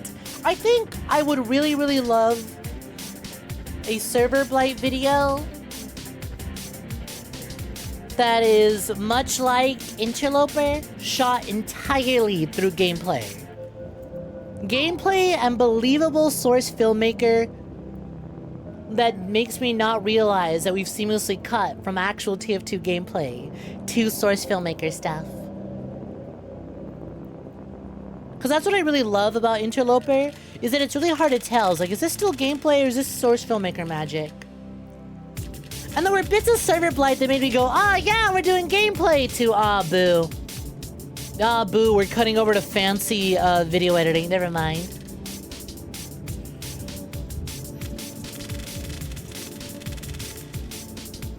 But yeah, you popped in near the tail end. We just wrapped up Serverblight. I mean, I could put on Richter Overtime's video on it. See if Richter can explain it to me. And we can watch that together and then call it a night. And then I got raided again. Good evening. If I were to tell you that... You know, sometimes I worry where I'm going in life. And then I hear, good evening, and I know I'm gonna be alright. I'm gonna be alright. There was something sinister residing in the servers of Team Fortress 2, you would probably assume I was referring to the cheater bots that made the game unplayable for the better part of 10 years. Again, I do really like how Serverblight, was inspired by the bot crisis and the way they interpreted that into a horror story. I'm not making fun of your special, and I am. I'm doing it lovingly. They did a great job. The Serverblight team did a fantastic job. It's very well done. I had my things that I bitched about, but then I went back and then I looked at the rules and went, ah, no, they covered their bases. Literally the only complaint I have is, they should not have shown what happens to you IRL when you get got. And I'm still confused about why we needed an episode to say that the thing can migrate servers. Another because all that did was confuse me. In TF2 servers, an eldritch mystery far more dangerous than a simple hacker bot. An oddity. You know what? I also appreciate there was no origin story. It's just a thing that exists. Simply referred to as the Serverblight. The Serverblight has sort of taken the TF2 community by storm lately. Right, but there was that video that was like, hey, little man, you good? You need help? Hold on, needs assistance. There you go. He got his fucking paw stuck in his sweater. I know it's hungry, needs to get to servers. I just mean, like, it was in the empty server. Is the assumption just that it allowed that user to disconnect to follow it somewhere else? Is that the assumption? This is interesting, but you gotta start your date. Take care, Cooler Box. Thanks for hanging out. It feels like anytime you play TF2, you'll see someone in chat making some kind of joke about it, and I've personally had a bunch of people reach out asking me to talk about it in a video. I wasn't too sure exactly what the Serverblight was at first, but after looking into it, I've discovered it's something of an urban legend or creepypasta in the TF2 community, originating from a TF2 YouTube series created by a channel called Two Idiot Germans. The channel has existed since 2020 and used to be home to some pretty standard TF2 clip compilations, but it's best known today for its recent foray only into 2020? spooky TF2 storytelling. And I know that might sound sort of eye-roll worthy, but I And then engineer had freaky AI realistic bleeding eyes. God, I love Richter's commentary. See, the Serverblight series is told from a sort of unique perspective. It's not just an SFM animation like Emesis Blue. The animations are rather presented as snapshots of gameplay inside TF2 itself. It's a story told inside the game, a lot like how, say, Red vs. Blue was told inside Halo. But the characters aren't just characters, they're players and... Well, see, I would have liked it if it was presented a little bit more like Red vs. Blue. Inside a game server, experiencing the spook. Would recommend MEC's Blue. Oh, baby, I watched that shit when it came out. I didn't react to it live on stream. I saw that it came out, and then I watched that shit. Spooky events of the series in real time. It's sort of like Unfriended if you're... I could! Oh, this is a bad frame to pause on. Throughout the I could watch it on stream by bringing some friends who haven't seen it, that I know haven't seen it, but would be interested in watching a horror movie on stream together would. But otherwise, I don't see myself doing a video on it. We follow a series of people unfortunate enough to encounter the mythical Serverblight and become privy to some of the disturbing horrors that apparently lie with... Okay, take your bets. Do you guys want to bet that that image that flashed on screen was like a TF2 MLP fan art? Enough to encounter the mythical Serverblight and become privy to some of the Oh, no, it was furry though. It was close. Yo, Fina, welcome to joining. What is poppin'? Howdy, howdy. Hope you've been swell. Welcome to the Furry Pound, 100% free fur-friendly Team Fortress 2 community. disturbing Surely there's a reason it's that. Surely there's some history there that I'm not picking up on. Yeah, let's pop in. It's been so many years since you've touched TF2. Someday you need to play it again. Keep waiting. There's no reason to dive back into it. Keep waiting until TF2 Classic is available on Steam. But hi. Hi, Athena. Welcome for joining. How you doing? Thank you so much for the raid. My Poompies, you want to send the Sleepy Mermaid some love on back over. For raiding into us, I'd greatly appreciate it. I want the brown dust too. That's the other horny gotcha that isn't Nikkei. How you liking it? Welcome for joining. For the raiders who don't know me, my name is Goodnight Snek, a virtual assassin of Vtubers. And today we were checking out some Source Engine horror stories like Interloper and Serverblight. And then I got raided right at the end of it and went, fuck it, let's put on a video about Serverblight to recap what had happened for everyone who missed it. Shoutouts to Richter Overtime. Fantastic YouTube channel. Love all of Richter's videos and commentary. horrors that apparently lie within the quiet depths If you got a raid and run and tell to get it, otherwise sit back, relax, and get comfy. We just put this video of on. TF2's server browser. The pilot episode that started it all is a video called The Empty Server, with a description reading, "Careful what servers you find yourself in. You never know what you might find." The video introduces us to our series' main protagonist, a player named 𝐒𝐬𝐬, who's I really like how Richter went out of his way to recreate the characters as they're presented in the series, but through TF2's actual cosmetics. His real name will later be revealed as Aaron. We see Aaron load into a TF2 community server on the map Thunder Mountain, though it appears to be empty based on the team select page we catch a brief glimpse of. The server doesn't seem to be actually empty, however, as we see Aaron introduce himself in chat. "What up, gays?" We see a user named 𝐺illysuit right back in chat. KYS. It's not Real. exactly a warm welcome, but I can't say this is uncharacteristic of how real TF2 players interact with each other. Now, there's an old server hosting tactic called player spoofing, where a server What up, hoster will gays? display a fake player account to trick people into joining their servers. But this doesn't seem to be your typical player spoof, as we'll soon see the players that Aaron encounters on this server are definitely not bots. Keep this 𝐺illysuit guy in mind. So I got a fave class in TF2. I was a soldier main back in the day. too. He'll be important later. Aaron replies to I played a 𝐺illysuit, lot of soldier, calling him heavy, rude, and but medic when little does he needed. know, this KYS message is not what it seems. Aaron makes his way out of spawn and is confused by just how vacant the battlements of this supposedly populated server are. But then I he sees was something not even a stranger, pyro main, spy thank named you. Bredolphin, who immediately runs out of How much you keep your mouth shut, you skunt?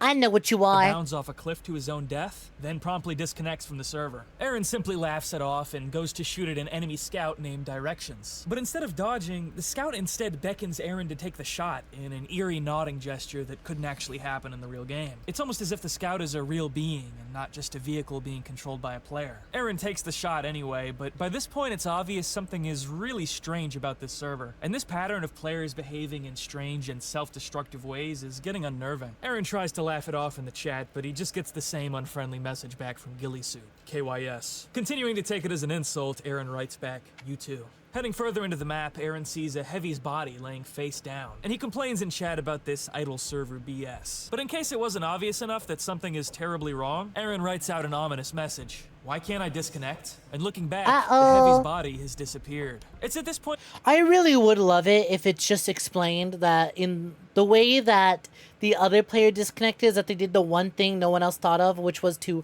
unplug their router, unplug their PC, or Alt F4.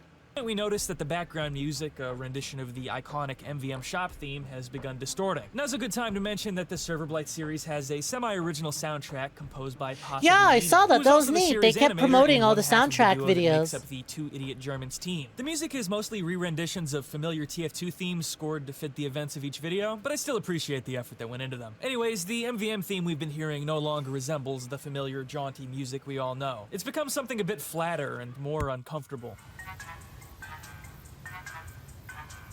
Pressing further To into the router map, kicking Aaron sounds starts effective, hearing TBH, footsteps, right? following them to finally come face to face with 𝐒𝐴𝐿 himself. He's a red engineer with no weapon, again telling Aaron to KYS. But the way he goes about it is strange. Just like the scout nodding earlier, 𝐒𝐿 is moving in a way uncharacteristic of typical TF2 player interactions. So Aaron asks out loud, "How are you doing that?" You have to kill yourself. See, again, something I would have loved to see is a Serverblight video from the perspective of someone actually playing and recording a gameplay video. But then, you know, we look at the other players, it's like, hey, that's moving really weird. Even though everything else is still shot through, like, proper gameplay.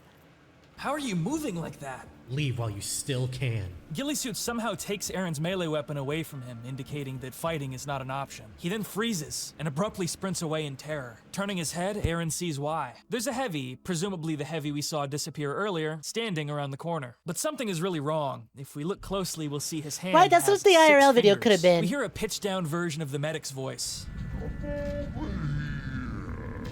Aaron sprints away. Yeah, that would create a greater expectation of normalcy, right? As the Because, like, the sniper going, how are you moving like that? Kind of makes you scratch my head, because I go, but you're moving like that. I understand we're supposed to believe, oh, this is a video, like he's in the video game. This is a dramatic recreation of a gameplay session, but that'll be monster dope. gives chase and erupts more distorted TF2 voice lines. Aaron stumbles across 𝐒𝐿's dead body with I blood just smeared yelled on the out, wall "Look, behind if you're him, doing it, what's spelling out a poppin'?" message. Don't let it take you alive. As it turns out, 𝐾YS was not Well, a Mods toxic gun insult, style. but rather a kind of warning. It's a fun and creative subversion of both the horror movie trope of a character killing himself before the monster can get him, as well as a clever twist on typical toxic TF2 player lingo. And I think that's pretty clever. Aaron continues running away from the monstrosity that made 𝐒𝐿. It is still, I think the first one is still my absolute favorite video, just because the expectations go, KYS, ah ha ha, silly video games. Oh, it was a warning. It was instructions. Haha, very clever twist. Take his own life. From the tiny glimpses we see of it in the chase, the monster seems to take on the form of a bunch of character models fused together, as if it's taken all the members Oh of yeah, the that server scout and pic pulled was them into itself. phenomenal. Aaron makes his way to the cliff side of the map and jumps off, finally disconnecting as the mysterious monstrosity peers down from the ledge. We then see a game crash window pop up. It's and that peak. is It's where peak. The video ends. The very first So, Silverblight video what is the just fuck was absolute any peak. of that? Well, it seems obvious that the story is warning us of some kind of monster haunting the empty and sparse servers of TF2, sending freakily realistic mercenaries running to kill themselves, blocking players' disconnect function, and trying to capture them in some way. The name hasn't been officially introduced yet, but this monster is what we'll learn soon enough to be the Serverblight. We don't see much of the Serverblight, but from the glimpse we get in the video and in its thumbnail, it appears to be some kind of collective amalgamation of multiple classes or players stitched together, with various distorted and Fuck that. stretched Fuck appendages. the Visually, Serverblight if it monster moves is like also that. exploring an uncomfortable body horror take on the classic ragdoll glitches of Gmod and TF2, with shades of that creepy old You Need Me video. All we really know about the monster's nature right now, though, is that it seems to absorb players or characters into itself. It stops you from disconnecting once you're in a Scary. game with it, and it seems the only way to escape it is to kill oneself by jumping off a cliff and triggering a game crash. But we'll learn a little more about how the monster works in the second video, titled Migration. The video need description me? reads, "Don't trust everything Richter you see in Overtime Team needs Fortress 2. me. Some I'll be things there, only pretend to be Richter. players." Anything for Migration picks you. up right where the last video left off, with Aaron having just crashed disconnected. Also, I just realized all my bets of, oh, this is a prequel video, were completely wrong. Not a single one of those videos is a prequel. From the empty Thunder Mountain server, as we pan through the barren level he's left behind. The ominous monster No, I know you were questioning the video that he was referencing. I was doing my own bit. It's my stream, bitch. My bits take priority. is not physically seen, but its presence is still felt as lights subtly flicker throughout the map. Suddenly, an engineer in a gibbous and pyrovision goggles connects to the server and joins the red team. Our second protagonist's name is Johnny You know what? Danny Fair 12. eye. He's Hello, likely a child bitch. and a new player based on his stereotypical free-to-play noob outfit. The 12 in his name might denote a birth year in 2012, making him around 13 years old. Unfortunately, he will not be as lucky in his encounter with the monster as Aaron was. Johnny sees a message from a name familiar to us. 𝐒𝐿 writes in chat, I'm having so much fun. But this can't be the same ghillie suit that warned Aaron to not let the monster take him alive and to escape You the server have in to the last kill video. yourself. We already saw his dead body. So this appears to be the monster using ghillie suit's likeness and repeating his earlier chat messages to prod at Johnny. Meaning that whatever is occupying these servers lures in victims, and then, once it's captured them and made them a part of its body, also imitates their past speech to lure more victims in. This thing is intelligent. Johnny Danny 12 Quite simply intelligent. dismisses the off-kilter messages the monster spams the chat with. Good for you. He's in danger and he doesn't even know it. Johnny goes to build a sentry, but begins to notice a flesh impact sound coinciding with every print of ghillie suit's message. The way the camera begins focusing on Johnny at a low FOV from weird angles gives the impression he's being actively watched and hunted by the entity. Johnny expresses confusion Yeah, ghillie suit was only partially right. He killed himself, but not in the way that would have helped him escape. about the lack of players on the server, but his questions in chat get drowned out by the spam. Johnny Fucking wild paces he through the figured map out how to repeat messages, things this early, considering that we never saw that and message discovers the before. source of all the noise. Ghillie suit is seen sat We could assume that it probably caught the message way before and just picked it up at soon. a staircase. Is now his head using it. repeatedly smashing into the Also, floor. like, it's early into them figuring out they want to do a series with this. Again, the monster didn't even have a name. So, like, the rules are a little inconsistent. Creepy grin. This confirms the monster is physically manipulating Ghillie Suit's body and smashing messages out of it to lure Johnny. The monster itself finally reveals itself and emerges from the stairs behind Ghillie Suit's body, and Johnny's time is almost up. When the monster finally catches up, it touches Johnny, and he instantly disappears from the server. A deep medic voice bellows from the monster and says, then the monster disappears too, and the disconnect messages flooding the server indicate it's taken all the people it's absorbed with it. The video then slowly fades to black as we pan out to the rest of the server, now a ghost town after the monster has had its way with it. It seems obvious the monster has absorbed Johnny, but the video title Migration is interesting. The only thing we see resembling a migration in the video is the monster's abrupt exit from the server. So I think this is meant to imply that the monster has somehow used Johnny to quote-unquote migrate to another server, and that's why it thanked. See, look, even he doesn't know. Right? It's the time, like, the whole, like, okay, if this was just, we took the last player remaining, and now we're moving on to the next, that would have been one thing. But the title of it, and the monster going, thank you, it makes it sound like it needed Johnny Danny to migrate to a different server, but we can't fucking figure out what exactly it used. Him afterward. The story advances further in the next upload titled simply Serverblight. This is by far the most popular upload in the series and probably where most people were first introduced to the story. Its title also finally cements an official name for this creepy server-clearing, player-absorbing abomination we've been following, the Serverblight. There's been a lot of people speculating on the meaning of the name and how the term blight might imply that the monster is some sort of virus, but apparently the name's origin is actually pretty simple. I'm a little Warhammer 40k fan because I love stuff like that and because I listen to metal and those things go hand in hand, you know? The name is quite metal. And why is it quite metal? Because I just stole the name from the title of one of Guy Haley's 40k books. I guess. Nothing more metal, like this ripping video off picks up other the perspective- things. That's pretty metal, yeah? Just ripping each other off? Sounds about right. Perspective of the protagonist Aaron from the first video, sometime after his last encounter with the Serverblight. Enough time has passed for him to feel comfortable playing TF2 again, but he's not doing it alone this time. Aaron's brought along a friend named Matt, a new character and the first in the series who communicates in voice chat. The first character with full voice acting. It's not If you never knew anything your favorite amazing, multiplayer but game it was gets the probably job Haunted done, World, and do it's you invite certainly your not friends bad to that for a time that free it's haunted? amateur You web wouldn't. series. Well, it's never outright stated. It could have just been a fucked up server with the weird fucked up scary mod. It could have just been a server that's scary.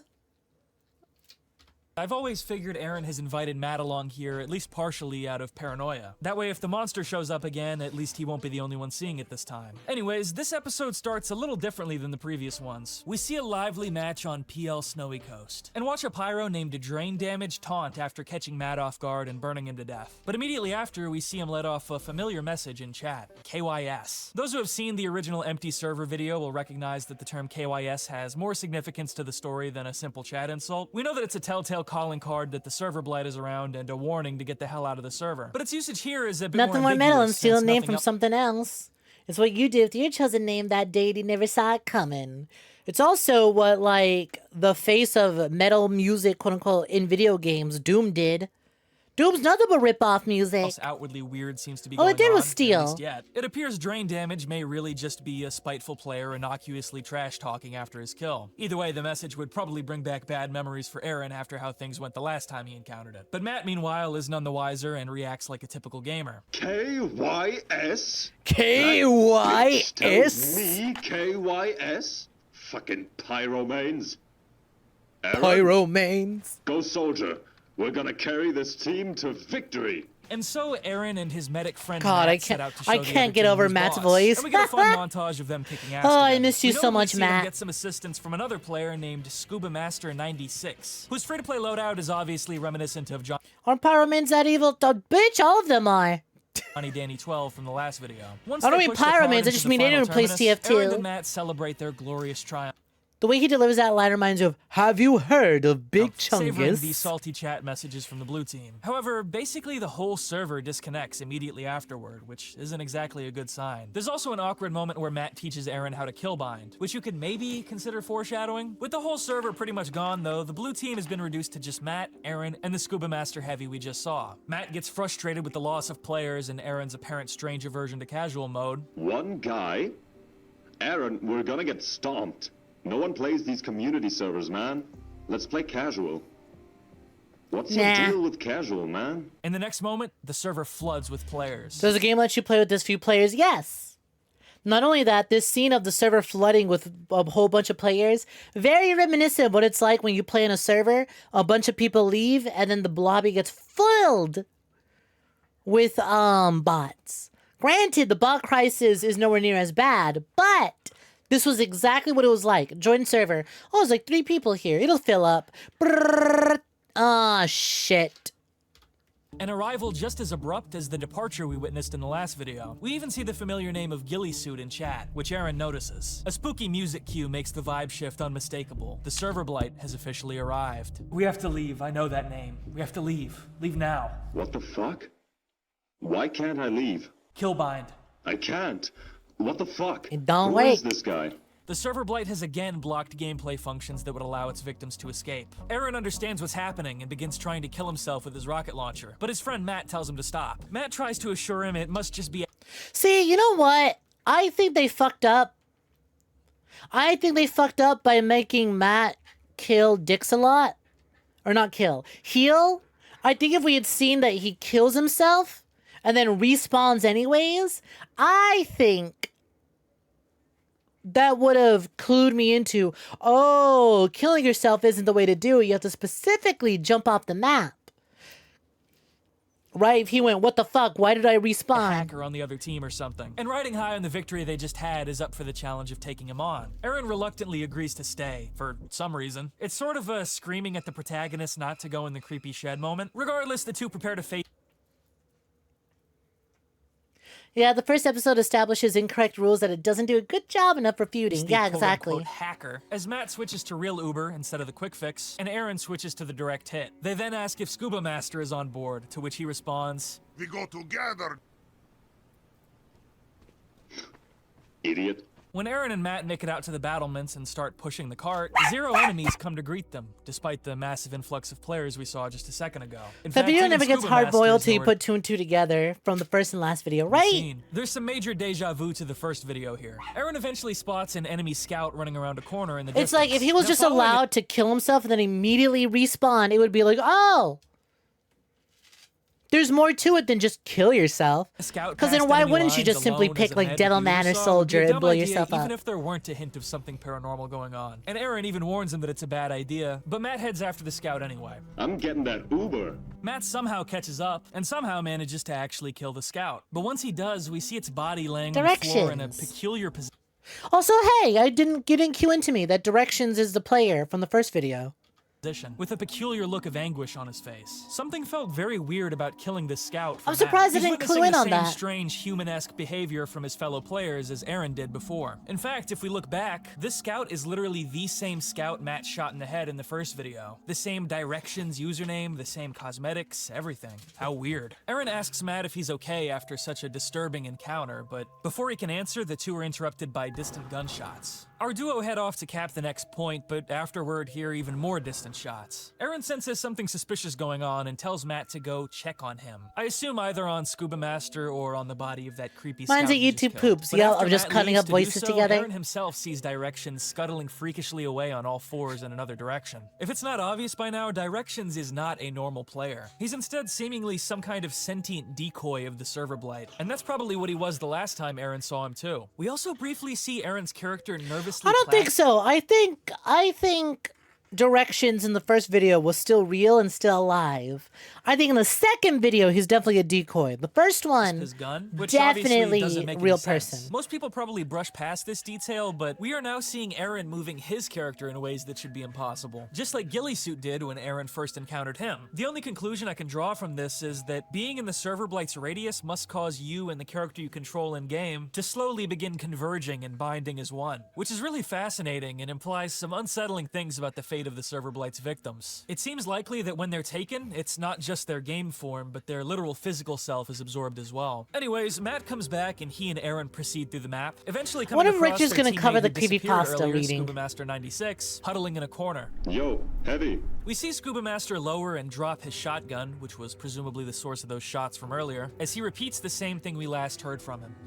You do wonder why Scuba not to Master take the seems to shot have if you're become in yet the another server victim of blight. the server blight. Gotta And the bounce, monster take is care, now in some SOS. Thanks for fashion hanging assuming his out. body, repeating Have his a good earlier one. words just as we saw it do with Ghillie.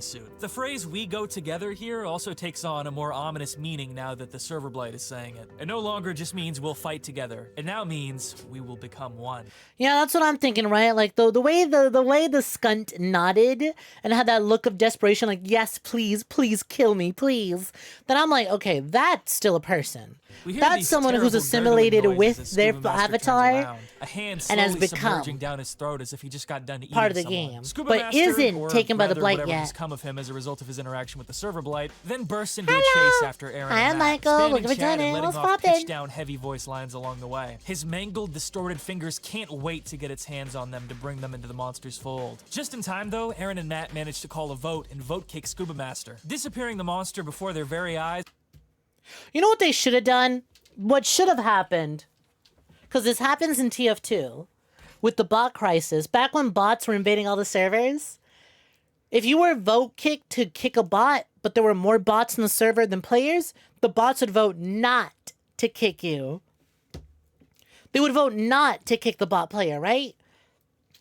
The bots would literally band together and prevent votes from passing. Subsequently, though, on the bot, in bot matches, bots would also accuse you of being a bot and then have you voted against. And so many people would be like, oh, okay, we're voting against a bot, sure.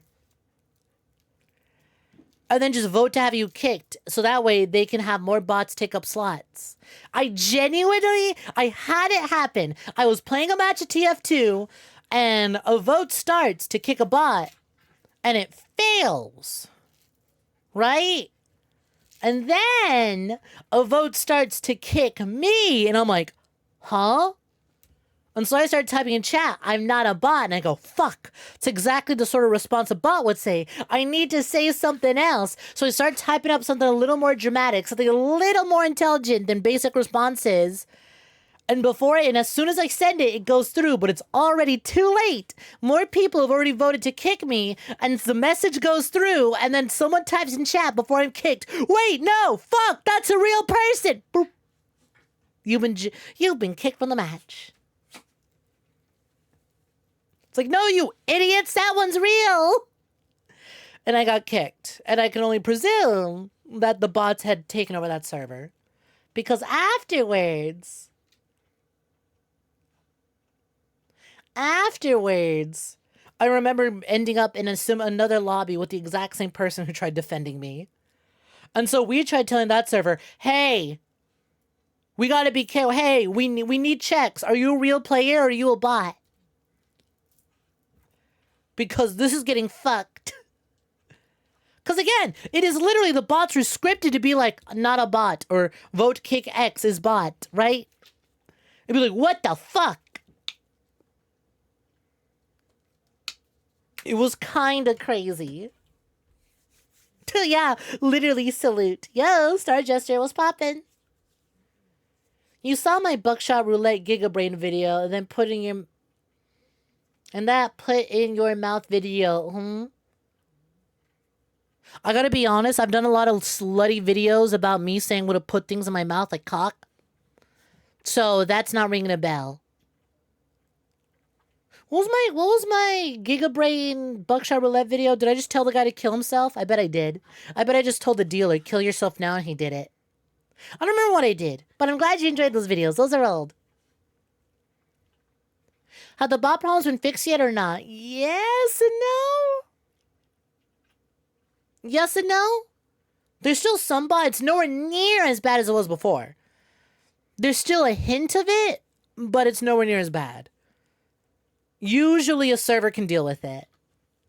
Right before it gets the chance to take them with its touch. It's I can't even remember the whoring I've done. Mechanics into a horror story. I tip my hat to the idiot Germans here. Rattled awake by a close call, Aaron finally comes to his senses about what's going on and recalls how he escaped the server blight the first time around. We have to leave. Leave the map. On last, we jump into the pit. Despite the unbelievable But yeah, it was a crazy situation I found myself in. It felt wild, especially having it happen so late at night. Quickly come across a demo smashing his head into a pillar. And I was so sad about the player who tried to defend me. But it was too late. The monster like we saw him do to the scout earlier. Wish I added them. Not to because it's they were chill. Wish I added them. I guess Aaron isn't a total box of rocks. All Matt has to say to this is, let's keep going. His unbothered dialogue is only becoming weirder and weirder. Matt and Aaron continue moving toward the last point's cliff, but come across some kind of extremity stretching all the way out of the red spawn room. We quickly figure out it's the leg of an engineer, but not just any engineer, Johnny Danny 12. Johnny is seemingly being stretched and toyed with by the monster, and laying sideways in the snow. He says in chat, "Is this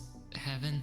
Why is it so cold?" Evidently, after Johnny Danny 12 was captured by the server blight, they both wound up in this server, which I think only gives credence to the idea that Johnny was somehow used to transport the monster. Somehow used to transport the monster. Tell me how!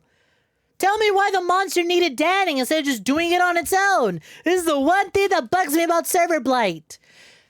Somehow, the server blight used Danny to hop servers. Why does it need Danny? What did Danny do differently? Why didn't it follow Sir Penis a lot? Sir Dicks a lot? What's my story? Like in general? You didn't run here, Michael? If so, welcome for joining. Goodnight Snek, a virtual assassin of virtual tubers. I'm part of VTuber. I'm a part of a VTuber company known as the VSAA. I kill other VTubers for my own personal gain.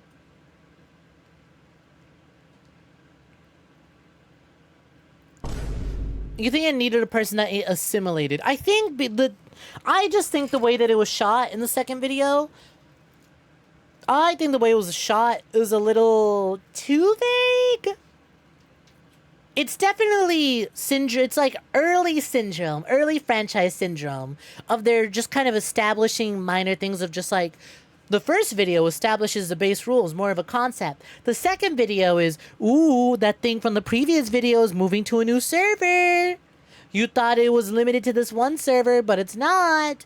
And then from there, they start to like bunker down on the rules and lore, but that one detail gets left out, and it's just like, It's really quite sad if you slow down and conceptualize that this is a child ripped from his home. And there's an upload on the Two Idiot Germans channel where they read a dramatic fan comment someone penned about his tragic fate. Aaron goes to put Johnny out of his misery, but then the spawn door behind Johnny flails open. We see an ominous red light and hear terrible grunting noises, as the now familiar conglomerate monster's central mass finally comes barreling out toward our protagonists. Aaron begins shooting at the monster, but it accomplishes nothing. Seems like got other people. Oh yeah, everyone part of that amalgamation was a real person.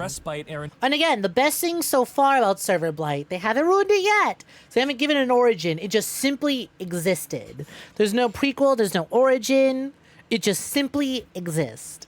Tries to confide in his friend Matt. Fuck, that was bait. I saw that thing before, it's learning. It pretends to be a player, repeats voice lines it heard. But Matt simply replies, "What? We have to leave the server." With another "What?" from Matt, it becomes obvious the monster has run out of lines to recycle. Matt, too, has fallen victim to the server blight. But for how long? If we go back through the video, we can see that Matt has been repeating himself for a while now. Yo, heavy. Yo, heavy. Yeah, that's what I think is the case on these. The first video is absolutely a like, oh, here's a fun concept for a TF2 video, and then it blows the fuck up, and then you go, oh, people really like this. Let's expand on it.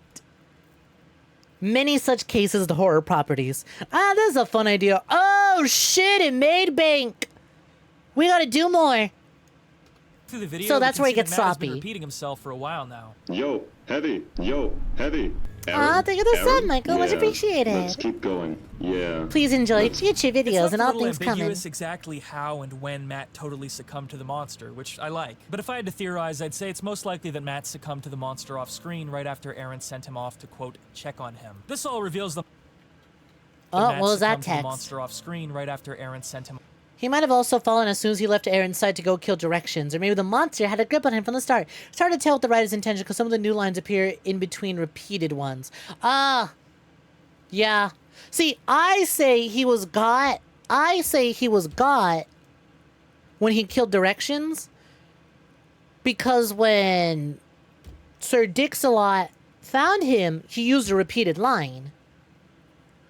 But Richter does make a point that there are new lines that are dropped in between. I think it's sloppy storytelling. To, quote, check on him. This all reveals the monster is even more terrifying and Machiavellian than we first thought. Not only... I think it's sloppy story writing, and if we wanted to give the benefit of the doubt, the blight got him later, and if we really want to give him benefit of the doubt and say that he got as soon as he killed directions, we can say that the blight is giving him just enough consciousness to still think he's in the game until it decides to fully take over. Does it manipulate its victims' bodies and pass chat messages to trick new prey? It also sends out decoys. It can also repeat people's voice lines. And maybe most importantly, it doesn't always go for the easiest, fastest kill. The Serverblight could have immediately used Matt to attack Aaron as soon as he got next to him again, but it instead allowed Aaron to continue moving through the map and pretended to still be his friend. It even went along with Aaron's vote kick to keep him alive longer. But why? The only thing I can figure is that it likes to learn more about how players I theorize the exact same thing. React. It wants to get as good as it can possibly be at what it does. It was in this video that I went, this thing likes to toy. Coming out of his mouth, similar to what we saw with Scuba Master. Aaron looks on at his friend in total horror. No, Matt, please. The fingers on the hand start wiggling as more disgusting choking noises are heard. Matt's body disrupts further as he sprouts these familiar strange finger deformities, then sprints after Aaron. All the other monsters soon follow. If you pay attention, you can hear the monster speaking in a distorted version of Matt's voice. Oh, hey. Stop, dude. Stop, Aaron dude. makes a narrow rocket jump escape into the pit, just barely surviving for a second time, with his friend now fully lost to the clutches of the monster. Just before his escape, Aaron leaves a message to Matt. I'm sorry. If my reading is correct, that Aaron brought Matt around as a means of making sure he at least wouldn't encounter the Serverblight alone, then this is a really tragic ending. While Aaron has again skirted death from this monster, he has inadvertently led his friend, who he seemingly never clued in about it, directly into its clutches. Until you a huge part of the culpability for his friend's death is on him. Groans of agony and gurgling can be heard from the monster occupying Matt's body and the spawn room. The wiggling fingers and hand retreat back into Matt's mouth. He returns to a blank stare. Then, the server fills back up. The Serverblight has failed to capture Aaron, but is ready for more victims. One thing that's striking to me about this episode, I think, is that it almost shows the Serverblight as a jigsaw type of character, where it has this giant set of obstacles and tempting traps you have to steer clear of, and there's only one way to escape and outplay it. To navigate its traps, fight to the end of the level, and jump off the cliff. And it's really a miracle Aaron has escaped for a second time, but one must wonder, what exactly is the fate of his friend Matt? Well, there's a piece of the Serverblight series that's different from any of the other episodes. It's an upload called Puppet, a TF2 creepypasta. Yeah, okay, so Richter does cover it. It's just a narration of a spooky passage, and you could be forgiven for thinking it's totally separate from the Serverblight at a glance. But if you pay attention to the passage, you'll pick up on a lot of little clues and details that slowly confirm its relevance to the Serverblight saga. I won't read the whole thing, but it's basically a surreal horror vignette from the perspective of someone who's been victimized Your by the days are Serverblight, counted. The Duolingo bird is coming for you.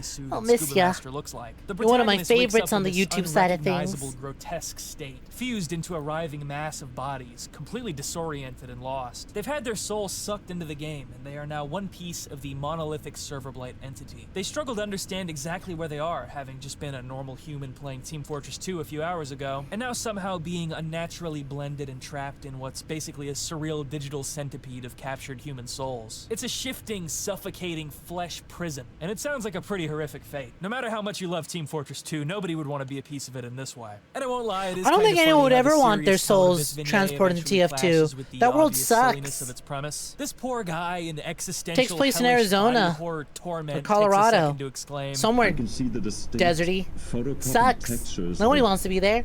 Team Fortress Utah 2. even? The mention the protagonist makes Nobody of should snow have to live in implies he's on Utah. Snowy Coast from the last video. But then there's a comment he makes about the blight. No, it's New Mexico, isn't it? rebuilding me No one should according have to live in some New otherworldly Mexico. Blueprint. If I had to guess, I think this probably describes the moments immediately after the last episode's conclusion, where the server blight is once again migrating to another server like it previously used Johnny to do. It's described to be a pretty painful process. You don't think there's any Valve worlds that are good to be in?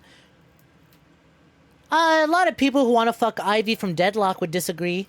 Once it's migrated, the blight apparently squeezes through a tunnel and gets its hand on a helpless spy player. They'd put And the themselves passage through ends on MOBA the hell implication for that the gargoyle protagonist pussy. is being used against his will as a limb to capture this innocent spy. In summary, I think the server blight has used Matt to migrate just like it used Johnny before. Dog, I wouldn't even launch Half-Life, let alone live in it. And then taken a spy as another victim. And in fact, I think the protagonist of this passage Alright, Deadlock is Valve. Yeah, Deadlock might be fine. most likely is Matt. The voice actor narrating the passage is the same as Matt's. And we even see Matt's medic character in the on-screen art. Although the central focus of the image is a sniper for some reason, I think maybe this sniper is meant to represent Matt's real-life soul in an abstract way. Or maybe it's not Matt at all, and it's just some other poor victim, who knows. Whoever the protagonist is, or used to be, a person with a life, a family, a future. He is The now Team nothing Fortress but a universe is one of the puppet worst of the ones, right up there Serverblight. with Doom And that universe, brings unless us to you're the Doom latest guy. installment of the Serverblight saga, and a quite unique one at that. It's called Assimilation, and its description reads, "A monster lurks in digital crevices, and the more you struggle, the deeper it pulls you in." Oh, This was short is Serverblight unique in not that it's the done two idiot Germans' first when attempt Richter at covered it? incorporating Interesting. live-action elements into their work. It follows a new protagonist named 𝐶irenex, real name Gavin, and his encounter with the Serverblight monster. It starts on a lively Dust Bowl match as a creepy jukebox rendition of the TF2 𝐒𝐲𝐶 kick song Soldier of Dance plays. More creative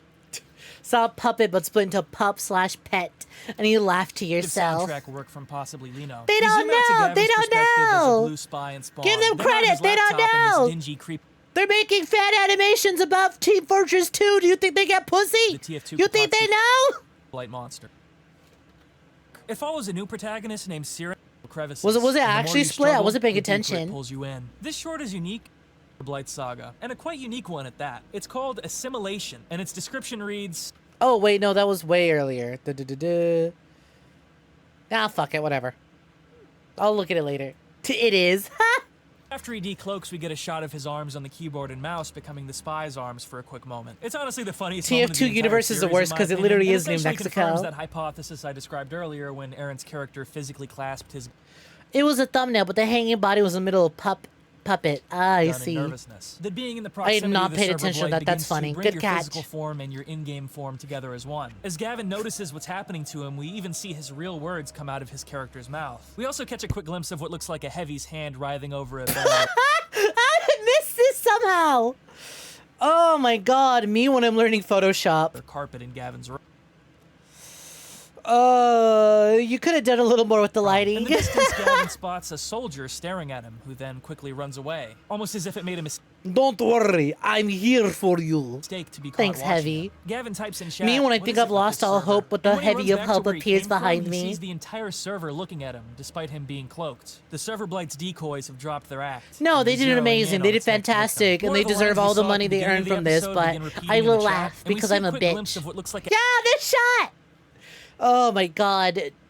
Raiders, you missed it. When I saw this shot for the first time, I was losing my shit. It's like he had a TF2 Heavy statue in his room with him. It's great. a Heavy standing behind Gavin in his room. The decoys all start chasing Gavin, and as he runs, he gets flanked by a soldier with the trademark Serverblight fingers, forcing him into an underground tunnel. Once in the tunnel, Gavin tries to disconnect, but just like Matt and Aaron before him, the game won't let him leave. And for the record, there is no clip. You were thinking it was a hand on his thigh.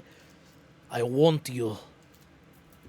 Me and my TF2 heavy to ducky. jump off in Dust Bowl, and no easy way to kill oneself with Spy's weapons either. So for all intents and purposes, Gavin is already boned. As he turns to look behind him, he feels physically present in the Dust Bowl tunnel for a brief second. Gavin begins hearing the Serverblight cramming itself down the stairs behind him, mirroring the passage we heard in the puppet creepypasta about the Me monster grabbing forcing Cal. itself into a tunnel. And since we can see Gavin is playing as a spy, that means we already know how this story ends. Gavin runs out of the tunnel and up to the last capture point, but instead of capping, he gets a notification telling him the capture is blocked by an enemy. He turns and sees the quote-unquote the enemy stopping his fingies. capture. A single finger of a deformed heavy stretching out a spawn, a familiar type of monster to us by now. As Gavin drops his knife, Scuba Master 96 from the last animation begins revealing himself. He repeats his same line, "We go together," as more monsters surround Gavin from behind. Caught in the middle with nowhere to go, we see the heavy's fingers begin twiddling on the real-life player's shoulders. As the monsters close in and the sound of flesh smashing and squishing together intensifies, Gavin begins forging into TF2 because of the server blight. The danger of Scuba Master 96 begins bleeding into reality, and the monster begins to physically merge with and assimilate Gavin. We see a cacophony of fingers and flesh closing Well, on so Gavin. much to And pick. within a few seconds, he screams and begins deforming too.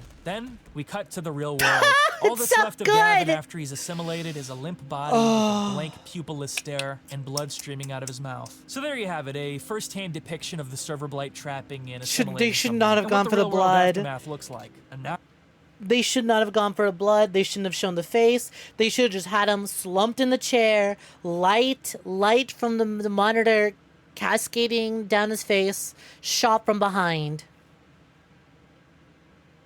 presumably Gavin is a puppet, just like Matt. So to sum it To all what a up, TF2 what exactly marathon is the does to a story we're looking motherfucker? at here with the mystery of the Serverblight? Well, we can pretty confidently conclude that the Serverblight is a supernatural, malevolent entity that assimilates players into itself, very literally pulling their soul and consciousness through the screen when it gets their hands on them, leaving their physical body in the real world as a husk, and using their new digital body as a pawn or a physical piece of its own monolithic form. Being in the same server at all with the Serverblight will slowly begin marrying the mind of a player to their digital character, with their perspectives and sense of agency fusing as one, and their fates too, if they're not careful. The Serverblight is a cunning monster. It mimics the behavior of humans it's already assimilated to draw in more victims. It attempts Me to when I'm forced to go psychologically manipulate engineer players because in a no one else on my conniving and team intelligent would. way to learn more about its prey of choice. And it has domain over the game itself to block certain functions like kill binding and disconnecting. And like so many other internet horror monsters, it doesn't seem to discriminate. Even random children can be its prey. Is this the Serverblight first seems to spy it practically have catches? an inventory No, of I'm sure it captured has other victims that it spies. repeatedly This is the deploys in a first variety of spy ways. Some victims seem to character, become though. simple physical appendages. This is the first others are MC used to as be a disguises spy. Or split forms of the monster, and some are used as decoys, simulacra of real player activity. But none can escape. Even the decoys, if they die or kill themselves, will wind up right back doing the bidding of the monster. So if you see a message like KYS, if you see suspicious activity that feels fake, you have to know it could be a sign of the Serverblight. You have to know it could be controlling any and all players in the lobby, including even ones on the microphone. And you have to abuse its one weakness, if you can even call it that. The only way to escape it is to physically get the hell out of the server however necessary. And the cliff crash exploit is the only surefire method we've seen work so far. But the real mystery is, to what end is all this absorption and assimilation leading to? No The Serverblight seems to be clues, seeking never- power through its freakish real-world assimilation. Some have speculated that it could be an AI of some kind, or even a rogue hacker bot with artificial intelligence, designed to dominate players in TF2, but taking things too far. But the Serverblight feels more esoteric and eldritch than that to me. So what do I think it is? Well, I don't know that it really is intended to be much more than a spooky Halloween entity, but I like to think of it as a funny twist on the idea that a person's favorite The thing with this series that the names are so close to real-life player handles that it's too much to handle and take seriously. It's like if you were trapped by the Blight, there's now a permanent bot named the 𝐒𝐚𝐥𝐬 Crust. See, that's great because my Steam username is Dumb Slut. So it'd be like if I got by the server Blight, imagine being chased by characters known as Dumb Slut. game becomes a part of Welcome it. back. Especially a Congrats game on like getting TF2 that stabbed. people never leave. The Serverblight can be the TF2 community's unbreakable loyalty made literal, existential, and scary. Or something like that, I don't know. All I really know is that Aaron, the primary protagonist, who's encountered the Serverblight twice now and just barely survived both times, should really consider putting Team Fortress 2 down for good. Full I of don't know, man, girl give juice. Counter-Strike a try or something. Now I know Serverblight isn't the most amazing filmmaking effort of all time, but the creators composed an original soundtrack for it, they directed it like a film, they clearly cared about what they were making. And I can respect that. Apparently this all started because the series writer grew up obsessed with old creepypastas. And he and his friend one day decided they wanted to attempt a genuinely high-effort TF2 creepypasta for Halloween. They did a good job with it, especially the first video. Creepypasta influence is pretty obvious, with the messages written in blood, the pitched-down voices, and the general paranormal video game premise. I've also seen a lot of people say the Serverblight series is obviously inspired by John Carpenter's The Thing, and its choice to withhold the appearance of the Serverblight creature for creepy effect, and its use of stretching body horror. Hell, the setting of the third video is PL Snowy Coast, a map that's heavily inspired by The Thing. But apparently this is all a total coincidence. Listen, I was 12 years old once. I've seen Watch Mojo's top 10 scariest scenes in John Carpenter's You haven't seen The Thing? I saw what I needed to see. Never mind, all my criticisms are genuine. I was being mean for real, for real. Inspiration was the Still in the Simulation Bikini Bottom horror story. If you've never seen that, it's basically a comic horror saga set in the SpongeBob universe, where Patrick turns into this otherworldly and grotesque cosmic monster and goes around terrorizing Bikini Bottom by absorbing and brutalizing his friends and the cast of the show. It's gruesome and creative, but also a bit tongue-in-cheek and self-aware. I've never seen this. That's great. The creators of Serverblight. By the way, the channel behind the Serverblight series is called Two Idiot Germans because all of these animations are literally the effort of two German kids. 𝐕SAA, I think that's how you say it, is not only the writer and director of the series, but also the voice actor for Matt and the narrator of the puppet creepypasta. Possibly Comics Lino is actually not only wild. the animator and composer, but also the live-action actor for Gavin in the Assimilation video. And they're both only around 19 years old, which makes what they achieve with this series all the more impressive. That explains how they haven't seen The Thing. You haven't seen The Thing? I watched it in high school. I was 16. Especially when you learn all... No, the movie didn't come out when I was 16. I was 16 when I watched it for the first time. We watched it in film class. What's your excuse? The terrible hoops they had to jump through to get anything good out of SFM, which is just as much a monstrosity as the Serverblight itself. The amount of times... But alright, honestly, real impressive for 19-year-olds. I'm crashed. Oh, it was terrible. It got to a point where I would just Cosmic click on the SpongeBob is soldier goated. I didn't know it and then existed proceed till to wait now. 30 seconds for the program to react. The influx of fan-made Serverblight episodes and the bustling activity on its Reddit shows that the Idiot German's little Halloween experiment has left a permanent mark on the TF2 community. And with the live-action experimentation in the last episode, it's clear that the Germans themselves want to take what they have, run with it, and use it to push more creative boundaries. And I can't wait to see where that leads them. They've also spent a ton of time highlighting fan art in their community and generally laughing along with the memes. They even let fans submit usernames to have a chance to appear as names in the chat feed that's in the cute. animations. And that's exciting to live in No a time wonder where they the feel TF2 so community is real, getting 'cause they more and more are. comfortable in making That's brazen, cute. lengthy, serious creative efforts like Serverblight and Nemesis Bloom. It's becoming more obvious day by day how indelible TF2 is to internet culture, how much depth and meaning there is to find in it, and how many creative projects it can bear. People will never ever stop adoring this game and doing impressive or interesting things with it. It simply struck a chord that intense. And that's the number one thing the Serverblight teaches us. The TF2 players will keep playing even if the game gets no updates. Even if there's bots flooding every server. Even if there's a fucking monster trying to steal us through the computer and torture us forever. We can deal with so much. But the one thing we just can't handle is a guy with stuff coming out of his mouth. We simply lose our shit over it every... Oh my god, that's so real. Wait, that's so right. 14 years later. Hey, check out this picture of a guy with things coming out of his mouth. Hey, check out this video of a guy with things coming out of his mouth in TF2. Every single time. Thank you to the Some creators things of never Serverblight change. for being cool with me covering their project. Definitely go check the Two Idiot Germans channel and the individual members' channels out below, and show them some love for me if you enjoyed this video. Other than that, thank you for watching, I hope you liked the video, and have a good day. You like how TF2 is the one that gets horror animations over the other Valve games, since others have horror on their own, I guess. One, Portal is severely lacking in the things that you can do with it, because there are 3 characters that you basically get to work with. Portal is a really cool universe to do things, but like the horror comes from playing it directly. It's hard to work with. Nobody should ever touch Dota. The horror comes from actually playing Dota and having it installed. What else? Counter-Strike. You could do things with Counter-Strike, but the characters don't stand out as hard as they do in TF2. And the juxtaposition between goofy cartoon characters and cosmic entities doesn't work as well with a military man, so the horror is not that good. And Half-Life sucks, so nobody wants... What was that video? Half-Life is a bad game. Yeah, there we go. So no one wants to work on that one.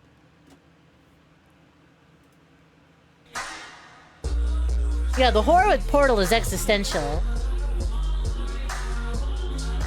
Do you like 𝐒𝐧𝐤? Who the fuck is 𝐒𝐧𝐤? Is that a Dota thing? Oomphy, I love you, but get well soon.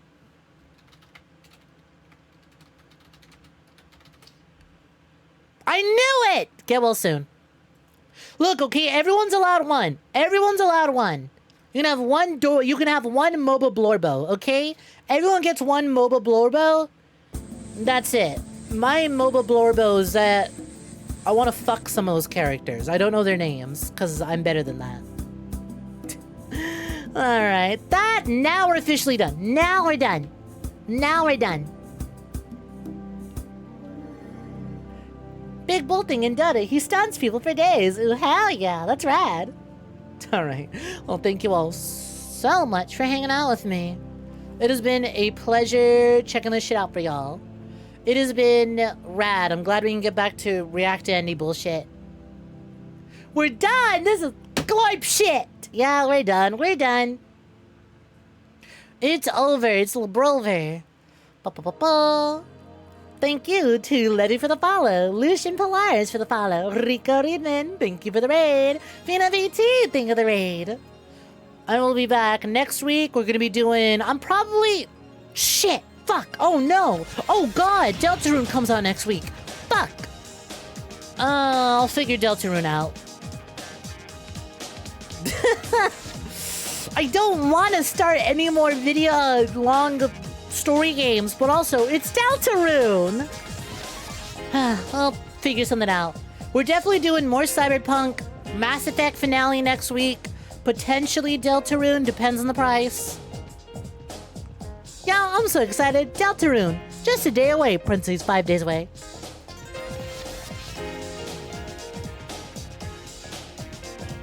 Ugh. It's Friday night. There's always time for fun. So we'll be figuring that out. But in the meantime, until Snek 3.3 happens, we're going to be taking it easy. I'm going to just full send it on Cyberpunk and Mass Effect. Try and wrap those up before 3.3 ever happens. Shut the fuck up, Lich. I have 30 more minutes until... We're on my time. You're on PST. It's Friday night. There's always time for fun.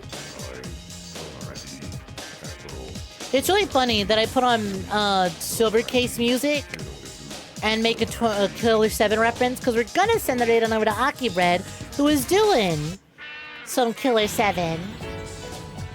Shut up, Texan. You're wrong. Your time zone is wrong. Alright. If y'all want more Snek, you can find me over on Blue Sky, Discord, YouTube. We have a VODs channel as well if you'd like to catch up on anything. In the meantime, go show Aki some love. Spam the shit out of whatever email you like. I prefer Caramel Donson. It's very cute because Aki has a Donson email from the exact same artist. Take care. Have a good night. Till next time, Poompies. Take care. Bye-bye. Same Donson, same Donson. Fun fact. The artist who did our Caramel Donson emo vanished off the fucking internet. So I'm never getting a remake. I'm never getting them to remake that with the new design. I had to find someone else now. Shame. Alright, take care, y'all. Have a good night. Don't get got by the Serverblight. Literally play anything that isn't older than 14 years old. You deserve multiplayer games that function and care about you. Don't play Valve properties. Bye.